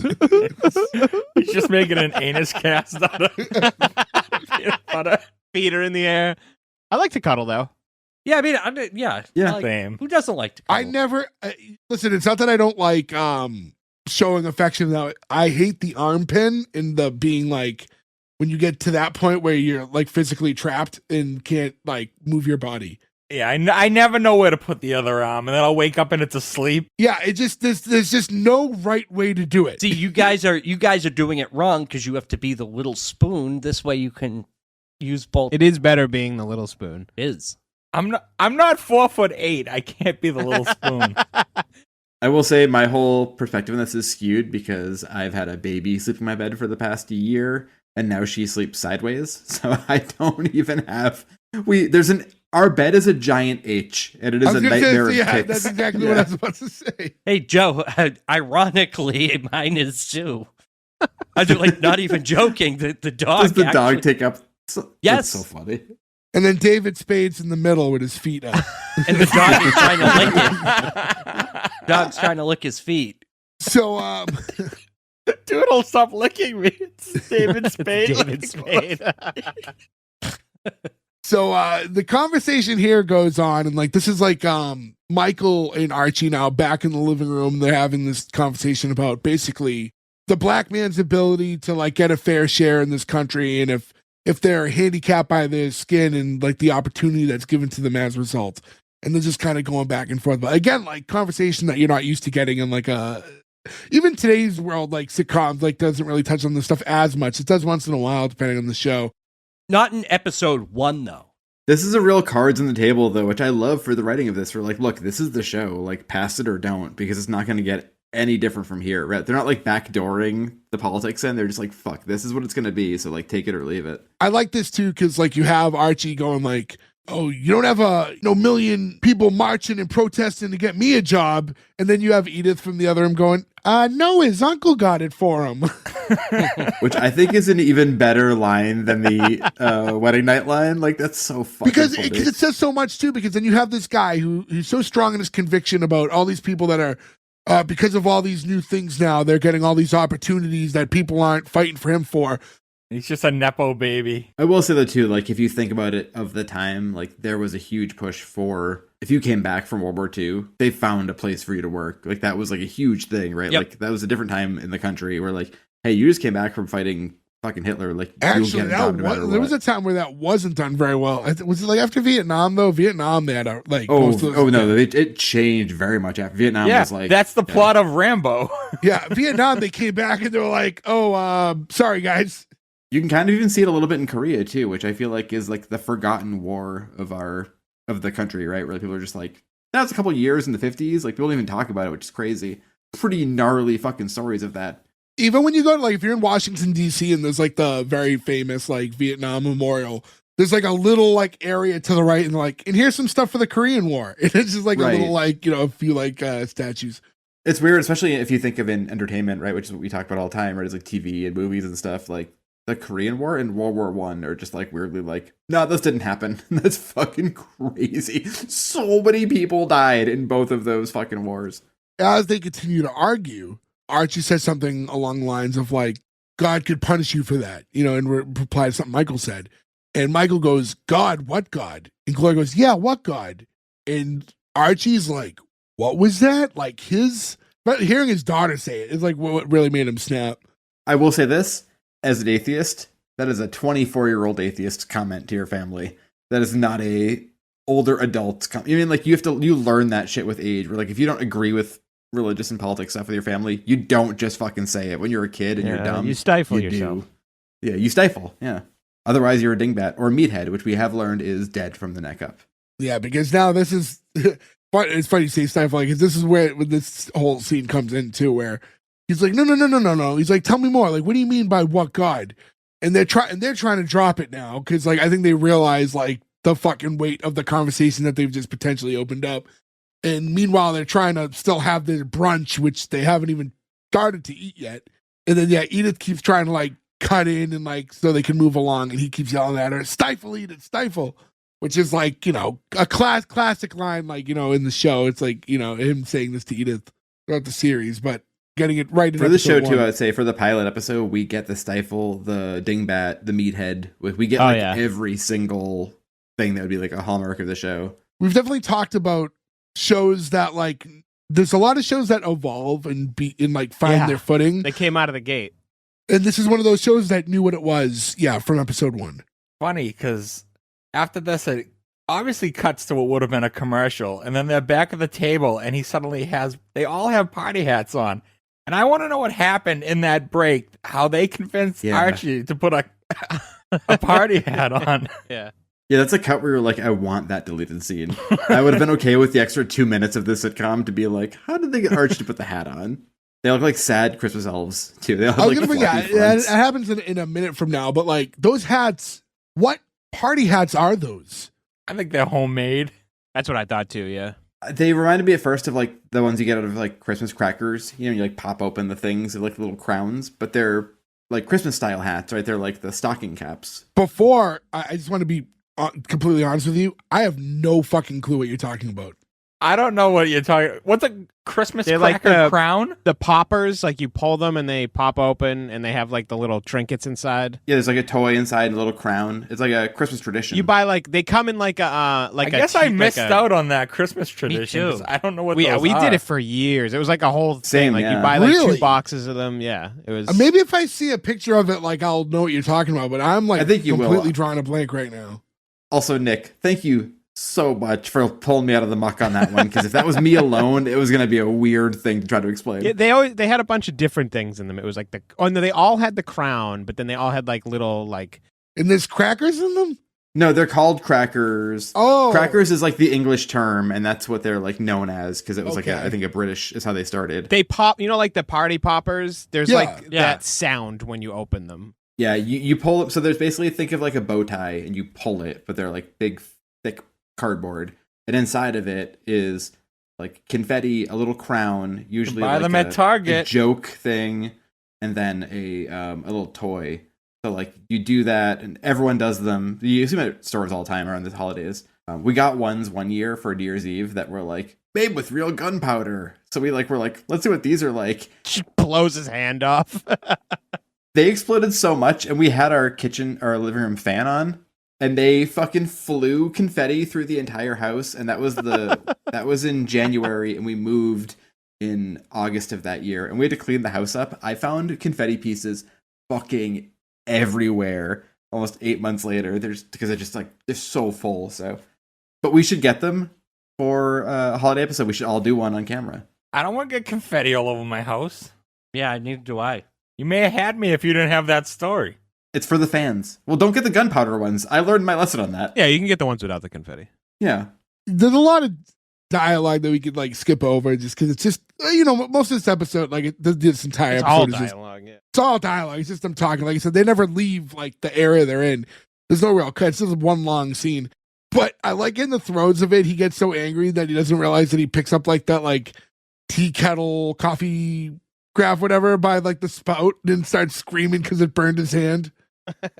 That must have really fucking hurt, though, by the way. Oh, for sure. That's like a steel coffee kettle. Yeah. I will say that's one thing. We bought a coffee percolator once because like that was like in the 60s. That's how you made coffee. And you hear a little pop, pop, pop, pop. It's supposed to be really good. And we bought one and we used it once. So the coffee tasted terrible. We're like, oh, right. They like invented better coffee makers since then. But the thing was boiling hot. He's boiling water in a metal thing. Like it's such a bad design flaw. You know what I mean? Joe, by the way, is that like just like the story of your lives? Like you guys so desperately want to be in the throes of like what's old and then realize that like we've evolved and have better versions of everything. It's like essentially, yeah, that's right, yeah. And I find a way to mix it to like the best common ground in the middle. Yeah, they're at the store, they're like, all right, fine, we'll get one of these HD TVs, see what these are all about. Finally converted to color. Holy shit! But traditionally, percolators are like Italian style. You brew them with milk instead of water because they never tasted great. It's like a latte. Yeah, you put milk and then that's what absorbs the coffee and it tastes a lot better. Is that the one that you put on the stove, like for the espresso? It's the same idea, like, yeah. Similar idea, but the percolators have like a little glass bubble on top. Ah, okay. You see the coffee popping into it. It's like it's just like a dead technology. This is not good. Berg, how do you make your coffees? I take the beans, I grind them, put them in the machine, and then dump it in the trash. That's another thing too. If you're a big coffee person, at one point in your life, you buy a coffee grinder. You're like, I'm gonna grind my own beans. Another fucking thing. You're like, this is so stupid. This is so much work. And then in this scene too, she also brings out orange juice, and it's the weirdest colored orange juice. It's gonna sound weird to say it's orange, but it's like bright orange. It looks more like Tang than anything. I was gonna say it might be Tang or like some from like powder. Gordo, you should let like Tang's like directly related with space apes. That's true. Yeah, it's also gross. Do you even like space apes? It is disgusting. I haven't had Tang in a long time, but like I remember as a kid liking it. But see, that's my thing. I didn't even like it as a kid. I thought it was gross when I was 9. As a kid, I was like, why is this orange juice like tangy on the back of my tongue? Why does this taste weird? I loved Sunny Delight as a kid. I'd probably hate it now, but I loved it so much back then. You got some purple stuff, OJ. Like Soda. They wanted you to always know that orange juice and Sunny Delight are not the same thing. Like they make it. I think like they had like to a do point. that. Yeah, like legally. No, but like Tang fit into that whole like that Kool-Aid, the Country Crock, like lemonades. There's a Country Time. Which one's the butter and which one's the lemonade? Country Crock is the butter. Yeah. She's having a big glass of butter. Yeah. All those basically like the big powdered drinks that you would just scoop and dump into your like half gallons. I feel like we're also fucked too, because back then as kids too would be like, where they're like soda. Like all of us were like, ooh, soda. Like that's not a good thing. When you're like 11, you're like, oh, I drank 10 gallons of Pepsi today. That's Ferg still. Me too. Like I maybe went 15 years where I had like one soda a year. And then recently I was like, I forgot how good like a Coke from fucking McDonald's is. Like, I think about that often. I think I've brought it up here before. I remember walking to middle school with you and Jay. Yeah. And you would get a fucking Coca-Cola every morning. I'm like, You think McDonald's is good? You haven't lived till you've had a Disney Coke. I never like really buy any soda, but I did go through a kick like a few months ago where like maybe for the first time in like over 15 years that like I bought soda for the house and bought like I was buying like a couple 12 packs of like. Was it Moxie? No, it was like Bark Zero. Okay, so I love Bark Zero, dude. That's my go-to. It's so good. The root beer? I'm on a big. I was never a soda. Well, growing up, we always had soda. My parents loved soda for some reason, but they always bought like shitty off-brand soda, so it was never like good. So when I started like buying my own things, like I was never really into soda. I'm really into soda waters and stuff like that. But recently, I've gotten into like all the zero sugar sodas because they're making more of them Coke now. Zero is very good. Coke Zero is great, but I mean, like even like the zero sugar Dr. Peppers. There's a zero sugar Baja Blast that I'm obsessed with. I prefer diet. See, you yell at me about my 10 p.m. Coke, but it's Coke Zero. But yeah, I mean, you still get your issue with the caffeine there, but There is caffeine in those ones, but yeah. Dick, as you mentioned, like, I mean, I don't know why you like, you know, you mentioned the store brands, but like, I remember like your mom like Natty Light, right? yeah, And did she smoke those like Mustang cigarettes too? Mustangs, yeah. Yeah. Like she would like, she's buying the things that make the store brands look high. Yes, my parents bought specific Cumberland Farms brand everything. Yeah. It was Yeah. 2 liters of Cumberland Farms sodas, which are as bad as you think they are, by the way. Cigarettes, and it was such a just a white trash. Cola is such a bad fucking name. You know, we'd buy our share of like store brand sodas, but like you always had to stay clear of cola. That's just like it's one of those always things. bad, like, yeah. those are always terrible. But if you're gonna get like, again, your root beers, ginger ales, like grape, orange, like you can get away with store brand usually. But yeah, cola, you gotta fucking just spend the extra 40 cents. They don't do it anymore, but I remember Walmart would have the machine out front, like the Coke machine or whatever. Like 35-cent cans or whatever. For just their brands, though, and you were like, well, I can't not get a can of cola for 25 cents and take it to them and be like, that was not worth 25 cents. I have to fucking walk around with this thing now. A can of Yoo-hoo? Ah, I would love a can of Yoo-Hoo right now. Can you even Something get about cans it being in anymore? a can just made it taste so much better.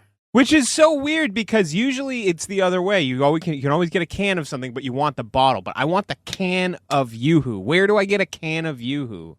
It is weird that some things are better in a can and some are better in a bottle. Oh, I know where you can get it. You can get it in Canada. Ugh. This is another time you'd be in timeout. Yeah. Another time you'd have a dunce cap, a mute on, and you'd be forced to have the internet watch you make a butthole chocolate or something. You know what's weird? You can get Yoo-Hoo chocolate drink, 11 ounces, 24 cans. 11 ounces is weird. Yeah. Because every can ever made is 12 ounces, but for some reason Yoo-Hoo is 11.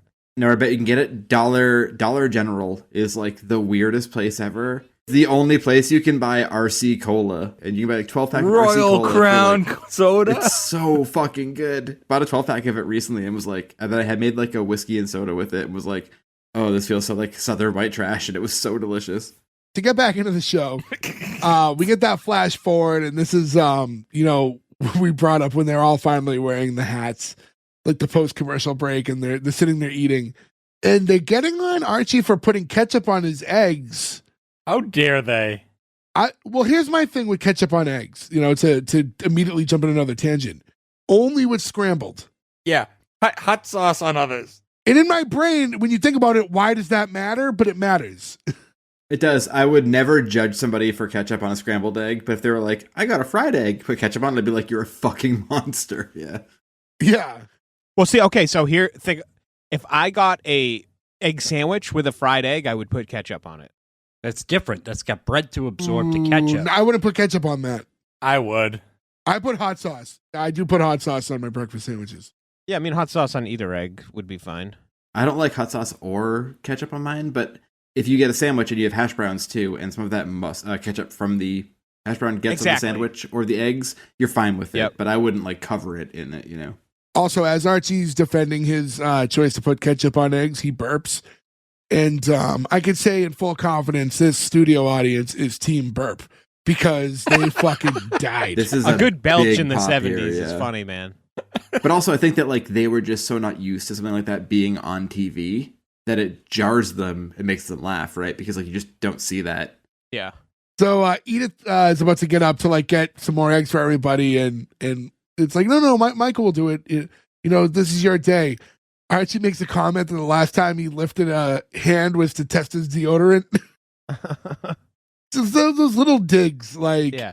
And like, there's a point where you feel for like someone like Michael, who like obviously like living with your in-laws, like fresh after getting married, is probably not the plan you had in mind, and he's trying to go to school and better himself, and like he's probably a little self-confident, self-conscious about something like that. You know, the fact that he's not contributing and all this, and you just have Archie who like plays into that insecurity and just digs him every fucking moment he can for being worthless and not helping.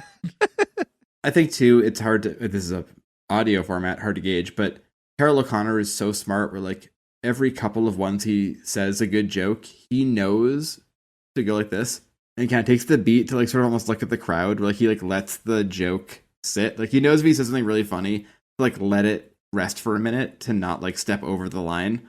Especially when he has a cigar, he like really plays it up, where like I feel like they would, or a show that just doesn't even have a crowd, like they would just keep going and going and going, but like they let the jokes be funnier by letting them breathe for a second, which I think is probably the extra 4 minutes of runtime in this, right? Is like letting actual jokes be funny for a second instead of just steamrolling. Because if it's such a hot audience here, they're laughing at fucking everything. Like, don't kill that, right? Like it makes it a better watching, experience that they're actually, the crowd's into it. I like that he's making these digs, and it gets to the point where Gloria is like, "That's it. I can't take this anymore. I'm moving out. Like I can't tolerate you talking to my husband like this anymore." And then Edith, like in honest to God nervousness, she goes, "Archie, say you're sorry. If she leaves here, she'll be dead inside a year." So good. Not a lot of faith in their children. That's the thing too. It's like, as much as like you like, as Edith is like, pro Gloria and Michael, like she's still in her heart of hearts doesn't believe that he can help and support her. Like, so, like in that moment, like there's a legit fear, like if they don't have her in their house, like she's just gonna like legitimately die. This is also a time too where like New York outside of the boroughs was like falling the fuck apart, right? Like New York City was just crime ridden, and I'm sure the fear New York is City. Like, right, like the New York Post every day is being like 70 fucking heroin addicts died today, and like people don't want their kids to have to move to the New York City where there's a dangerous apartment, right? Like there's like actually so it's New York now. to be fair, no, New York now would be the same thing, but the apartment would cost you $4,000 a month for some reason. I get the feeling from this drama, like, because Archie like no sells it, that this is the kind of thing that she says like once a week. Yeah. Yeah, this is a cry wolf scenario for sure. Yeah. There's that point where in the argument where Archie says, "Gloria, you married the laziest white man I ever seen."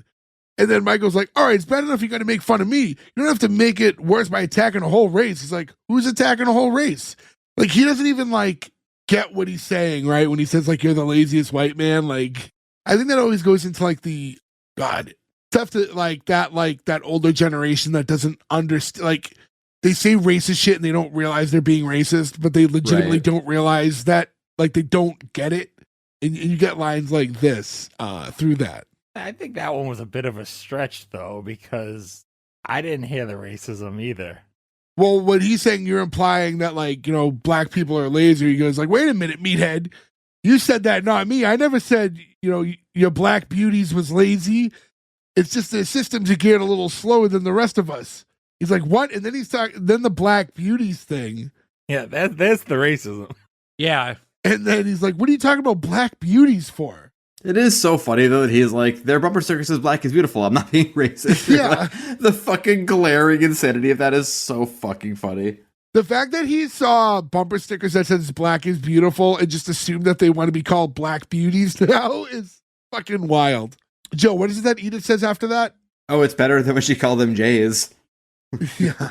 Ooh, no, Casper, you can't say this. I'm surprised they gave that line to Edith. No, I think this is the perfect line for Edith, right? Because it disarms it. And again, it comes from a place of innocence. Yeah, it's like it's legitimately a generation that doesn't know what they're saying. You know what I mean? Or how it's perceived by others. Hey, that's a racist term that's dead. Progress. Yeah. I will say that is one that like I feel like is dead for the most part. Although I'm sure somebody's gonna message us and be like, "No, it's not," and we're gonna be like, "Oh," like, yeah. I just haven't heard anybody say it in that way. But you let us have hope, damn it. We don't want your messages.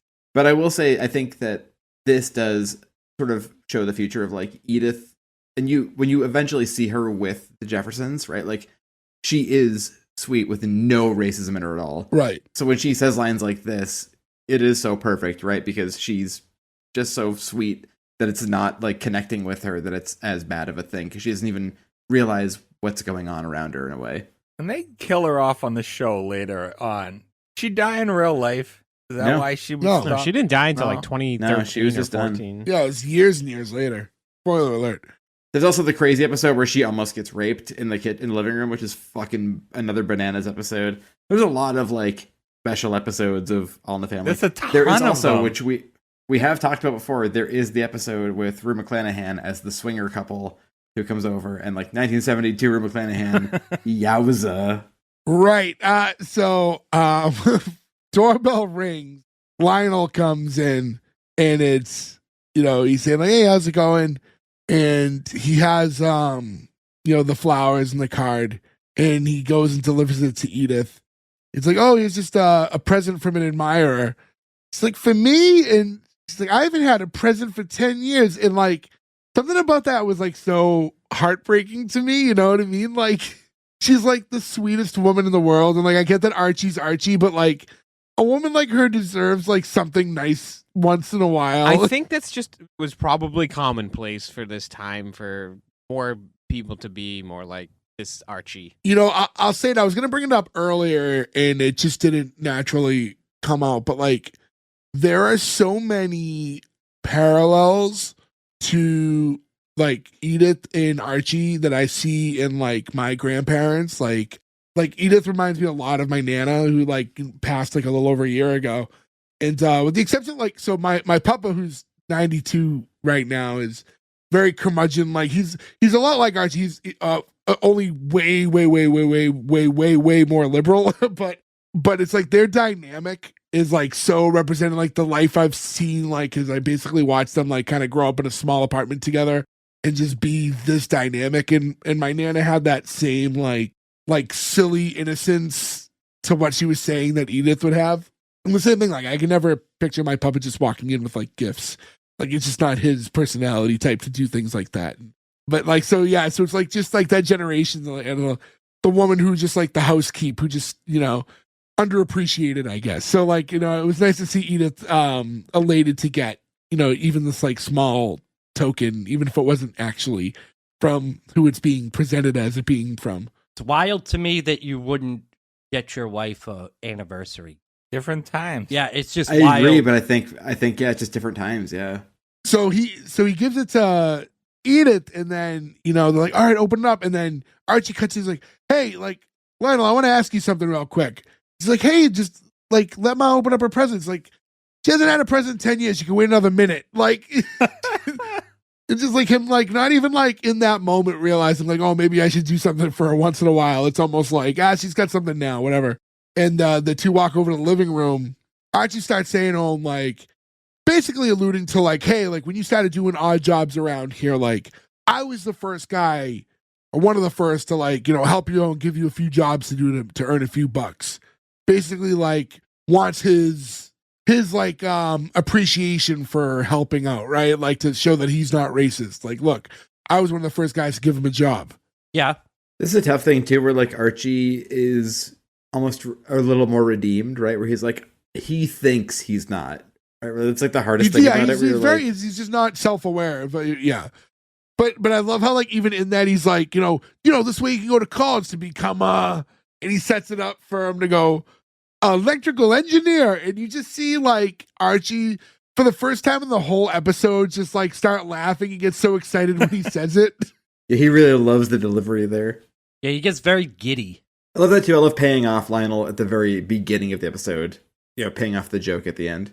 And basically, like, this whole conversation is dancing around the idea of like, do you think that I'm prejudiced?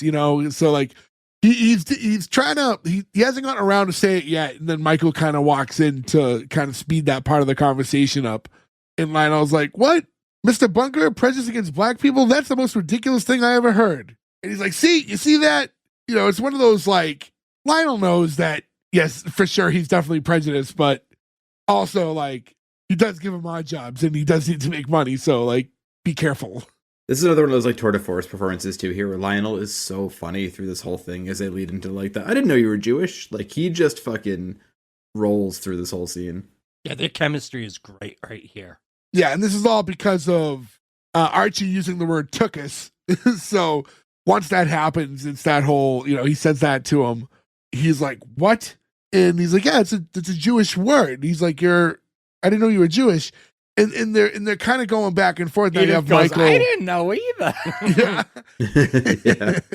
And now Michael and Lionel are kind of using this as an opportunity to kind of get a rise out of Archie, which is probably hard to do, right? In these situations, usually they probably don't have like many opportunities to kind of like one up him in a situation like this. And they get him super worked up, and they just keep. It's okay, like it's not a big deal that you're Jewish. He's like, I'm not Jewish. He just keeps going back and forth about it. This prodding was so funny. He just couldn't get that that's what they were doing to him. Yeah. Because he's so worked up about it. Like it's just the thought of being Jewish to him is so terrifying that like he can't see that they're fucking with him. And Rob Reiner, who is Jewish, right? Like it makes it even better that like Right, yeah. he's fucking with him about it, and Rob Reiner is actually Jewish. Like, is he Jewish on the show? I think he is, so. actually. Is he? I don't know.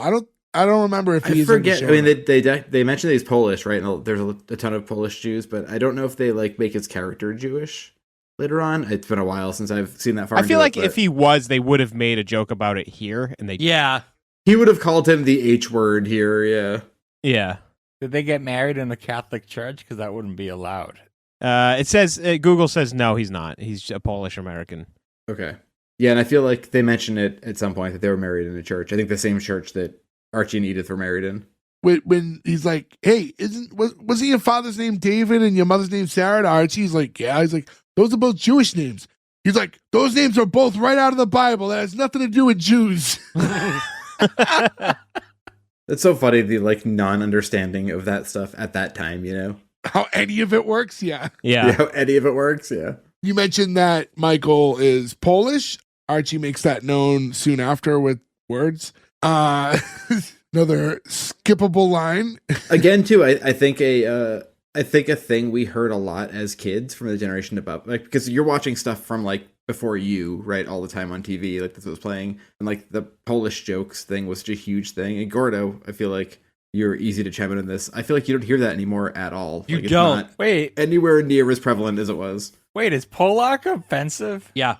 Yeah. I didn't know that. Well, I skipped it. Yeah, Polak is like, that's like a derogatory term. I will for tell sure. you this, Joe.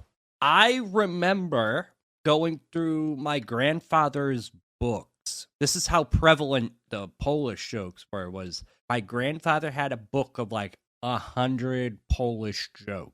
Like it is not something that you see. It's not something that like. Yeah, it's that seems to have like totally died off. It's the same. The Polish people in America, I feel like this is the time.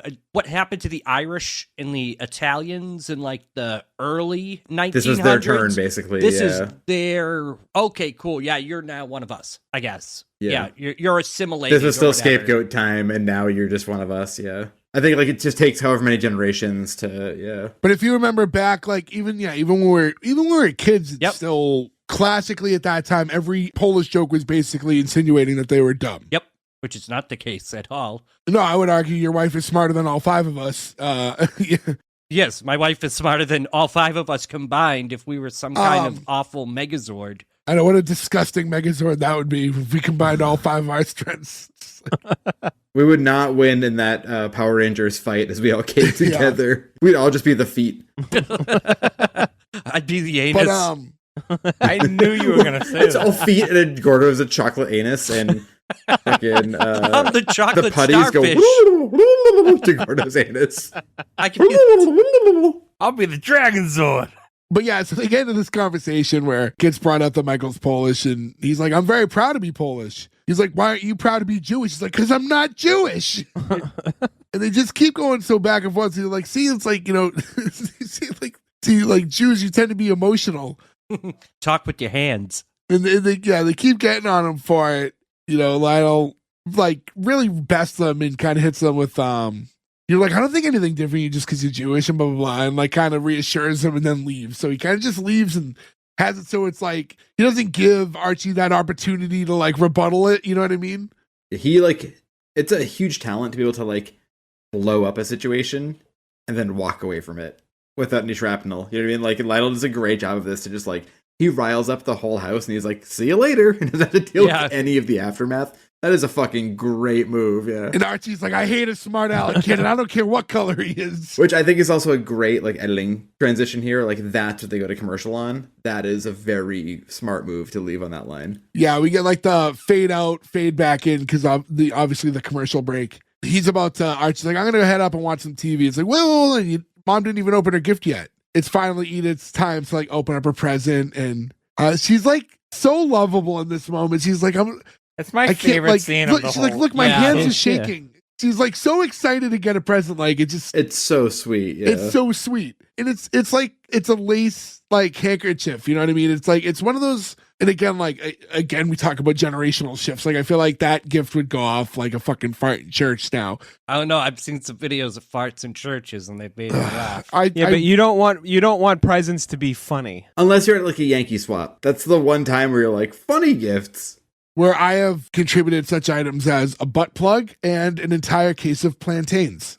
Remember my family did a Yankee swap big thing every year because when we were kids. And for some reason, the year Armageddon came out, multiple people bought VHS copies of Armageddon to a point where there were so many copies that people were leaving them behind. It's like the first time I watched Armageddon was like, mom was like, do you want a copy of Armageddon? It's like, you goddamn right I do. It's a weird thing. Like they thought that was funny. Enough people were like, this dumb movie is funny. We should buy this stupid tape. We do one every year at my family, and last year, what did I get? I got a bunch of smaller ones, but then the crescendo was on my Instagram. I have me on a hammock in Bermuda with, I'm like lounged out in a bathing suit, like in the water, and my cousin's husband's parents from Michigan pulled my gift. And this was a huge like canvas I printed of this. And everybody was like, are you going to keep that? And they're like, yeah. And then I asked them like this year, they go, it's hanging up in their house. And I'm like, I just love that. You need to get a picture of that. Yeah, I want to see that in their house, yeah. But their Thanksgiving, it's just behind you. Your fucking dick is hanging out right behind their turkey. Hate Yankee swaps. Burgess hates the Yankees. I think they're mean. I think you all have to go in with the same idea. Like, is this going to be a funny one, a serious one? Like, what's our budget here? Like, people all have to be on the same page.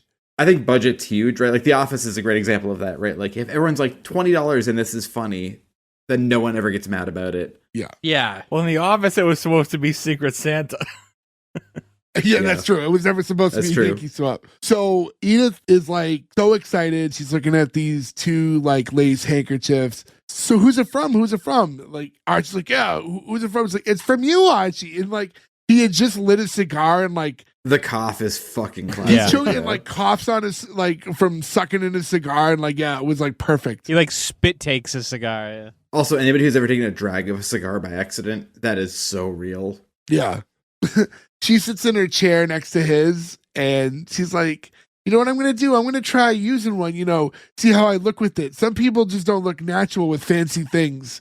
She's like, like such like a small, it really does say like sometimes like people just aren't appreciated enough and like, little things go a long way. Yeah. Edith should get like 5 gifts a year. Yeah. Minimum. You know what I mean? She's so sweet.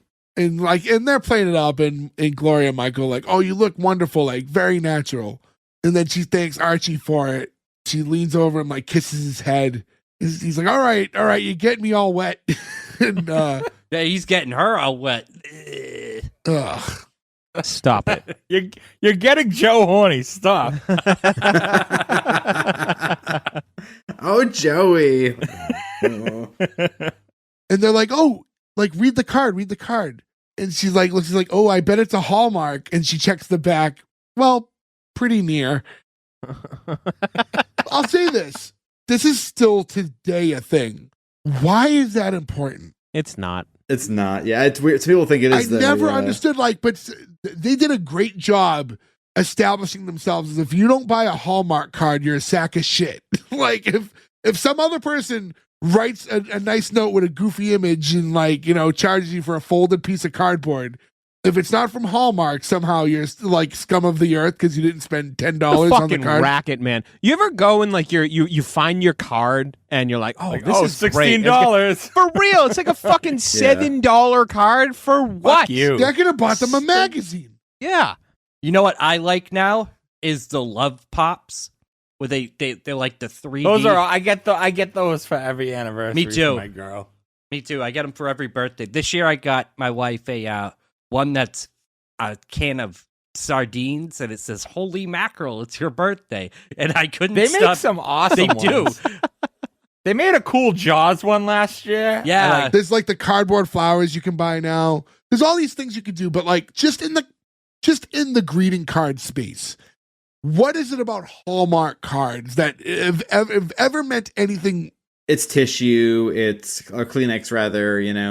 But there's other brands of cards that do all that same stuff, Joe. It just I don't know. Like, you guys want to try to rival Hallmark? We should do it. They got the movies. We could make our own movie studio, make shittier movies.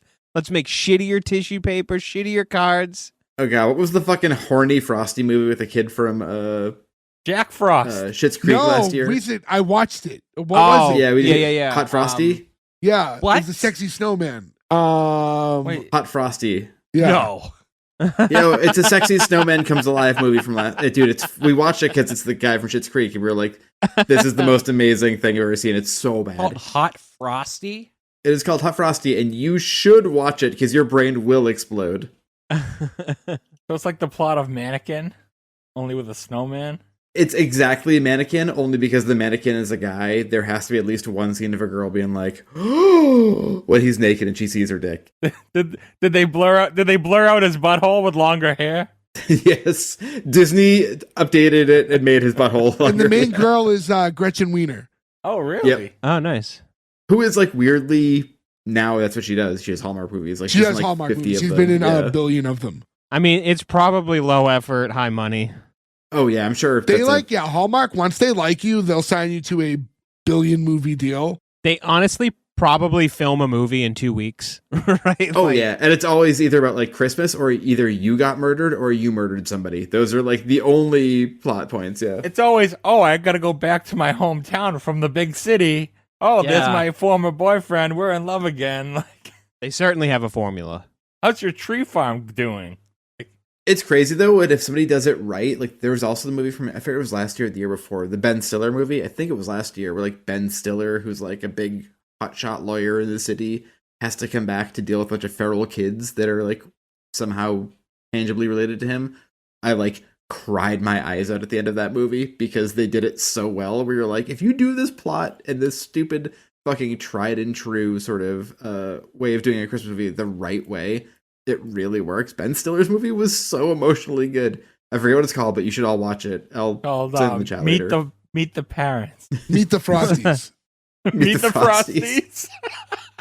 He was turned around by seeing how big that snowman's dick was, and he just had to help those kids. Quite the carrot.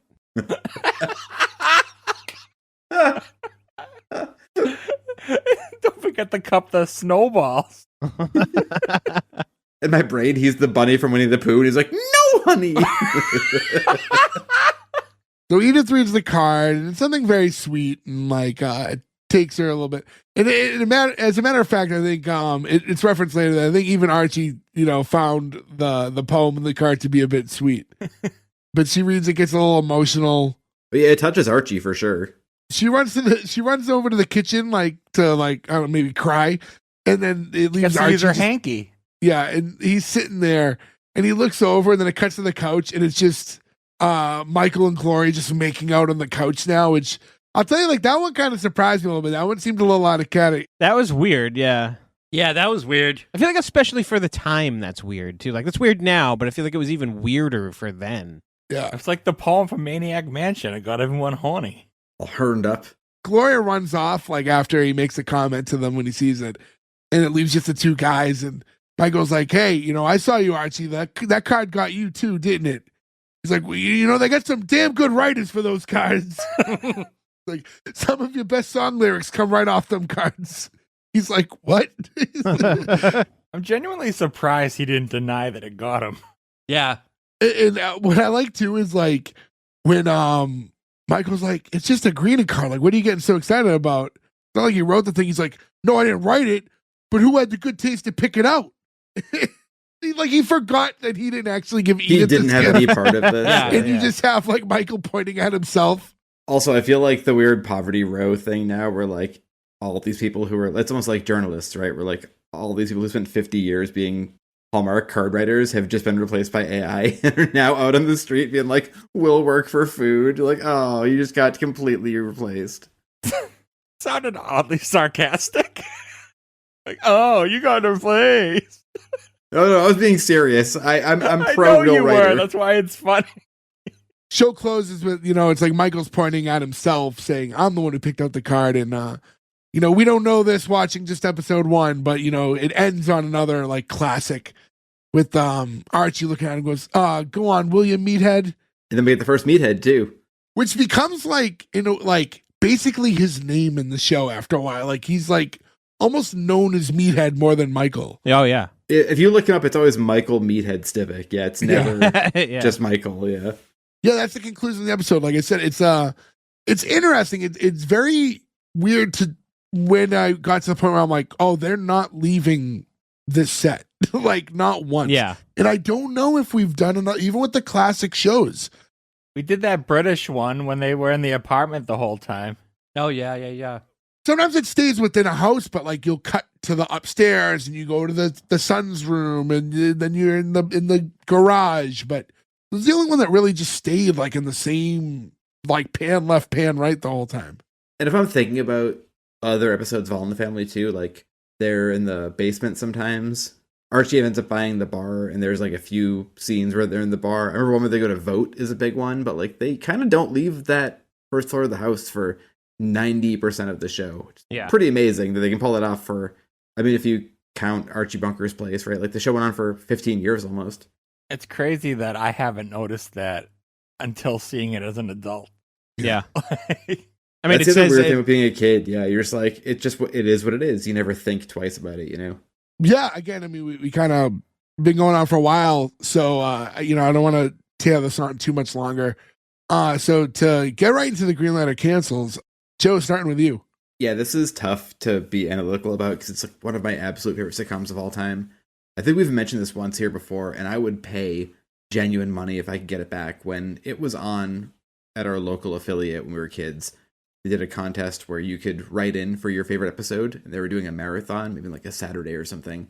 And there's on the commercial just the fucking most Boston accented guy ever. It goes, I want Archie drunk in the cellar. And it tattooed itself on my brain to a point where I'm 40 years old now, and I'm like, oh, Archie drunk in the cellar? That's just a thing that lives there forever. It always will. The idea that like we talked about Norman Lear, right? The writing is just so fucking smart that it doesn't take a side too hard. It gives everyone's point of view, but makes everyone be kind of the villain a little bit everywhere, but always makes Archie the main villain while keeping him lovable. It's almost the most amazing writing job of all time. I think it makes sense that this was such a historic sitcom. I forgot to mention where it was, but I think it was when Archie says the COON word, where the crowd actually goes like, ooh. Like they don't, like not everybody cheers. So like it's kind of interesting to see this in a real live audience where like you got real reaction to it, which is a pretty interesting thing considering it's 50 years ago. I love the show. It's a green light. And now we can do the Jeffersons in 704 Hauser Street. Win, win, win, win. Berg. Yeah, green light. Not much more to say than what Joe said. It's perfectly written show by being in one location. Get the perfect cast. Everyone knocks it out of the park. It was 25 minutes, but it flew by. Very well paced. And it's funny. It still holds up to this day. Like, sometimes we do these older shows and I'm just miserable. Even if it's shows that I liked back then. And this doesn't feel like that. It is crazy. So, yeah. Long story short, it's a green light from me. Nick. Yeah, green light. Ferg mentioned it at the top of the show that this doesn't feel like the pilot because a pilot has, just by nature, an unnatural set of dialogue to introduce characters usually. And it's just something that you have to do, right? Like that's what a sitcom pilot needs to do to get their characters established, right? This does that without making it feel like it's doing it. It kind of snuck it in there. You get a really good idea of every character without them awkwardly trying to show it to you, which I think is really impressive. Ferg mentioned the like the pacing, the flow is perfect for a show that is so static in one spot and also so dialogue heavy.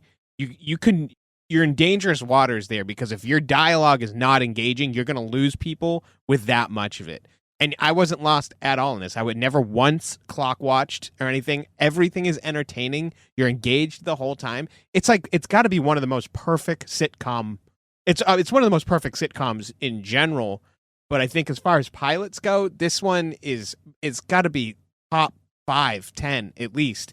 I can't think of a show that has maybe done it as well as this show has done a pilot. It's just kind of perfect, and I love this show, but this pilot specifically is just really, really good, and it's a very, very easy green light. Gordo. Yeah, this is a green light. This was good. It was just good. I literally don't know how to articulate what I'm thinking most of the time, and especially now. It is old, but it's also like still relevant. If this came out like today, you'd be like, whoa, wow, this is crazy. But it's still funny. It's still just good. It was 25 minutes. I didn't like clock watch once in this whole episode. And it's like you were just like dropped in the middle of the season. This is how this episode felt like. There was no back front story. There was no anything. You were just dropped in it. Bloop. There you go. And a great cast, great writing. Like I don't think that you could. About as perfect of a sitcom as you can get. So green light. Yeah. I'm not here to do anything crazy. It's going to be a green light for me as well. I'll say, to be honest, there were points with some of the pacing where I thought like could have do it a little bit more. I mean, we said it is just, it's 25 minutes of talking and we're not moving around. And I wouldn't say I was clock watching, but it was starting to test me. Like it got a little bit to the point I'm like, a little something to brighten up the show would be nice. But it wasn't enough that it like agitated me in a way that would, skew me away from passing this one. But yeah, no, I think again, like the chemistry is really solid with these four, and they did a really good job too with like, because of it, you really got to learn the characters really early on because we're not throwing all this extra shit at us. It was a very simple concept, and it's just, I mean, other than, getting the neighbor popping in real quick, I mean, it's the four of them. We only have 5 people that we see this whole episode. And that's just not the 5 that speak. That's 5 total. There's no one just walking by, like in the street or anything. It's like we see 5 faces this whole show, and it really gives them time to breathe and shine and kind of learn who they are. And just the fact that they were able to talk about so many issues in a very balanced way, and in these conversations, for better or worse, I guess, that still hold true today. You could literally like kind of like copy paste and have some of these same conversations today. Yeah, it works. And in a way that's like good for TV and good for like the world, as we said, with like to be able to bring these topics to light and discuss them in a real way while still being entertaining. So yeah, it's a green light for me, and 5 for 5, All in the Family. Again, classic show. Congratulations, you live on to see another day, and thankfully now we've unlocked so many other spin-off shows that we can cover in the future. I want to thank all you guys for listening. Again, S1E1pod.com is where you can find all the links to our social media, everywhere that you could rate, review, subscribe. Please do so. It does a lot for us in algorithms and just promoting us to other people. We're a small operation, so anything you guys can do to help get our name out, we very much appreciate. But yeah, with all that being said, we'll catch you again next week with another new episode. Until then, thank you. Goodbye. You get the best turlet.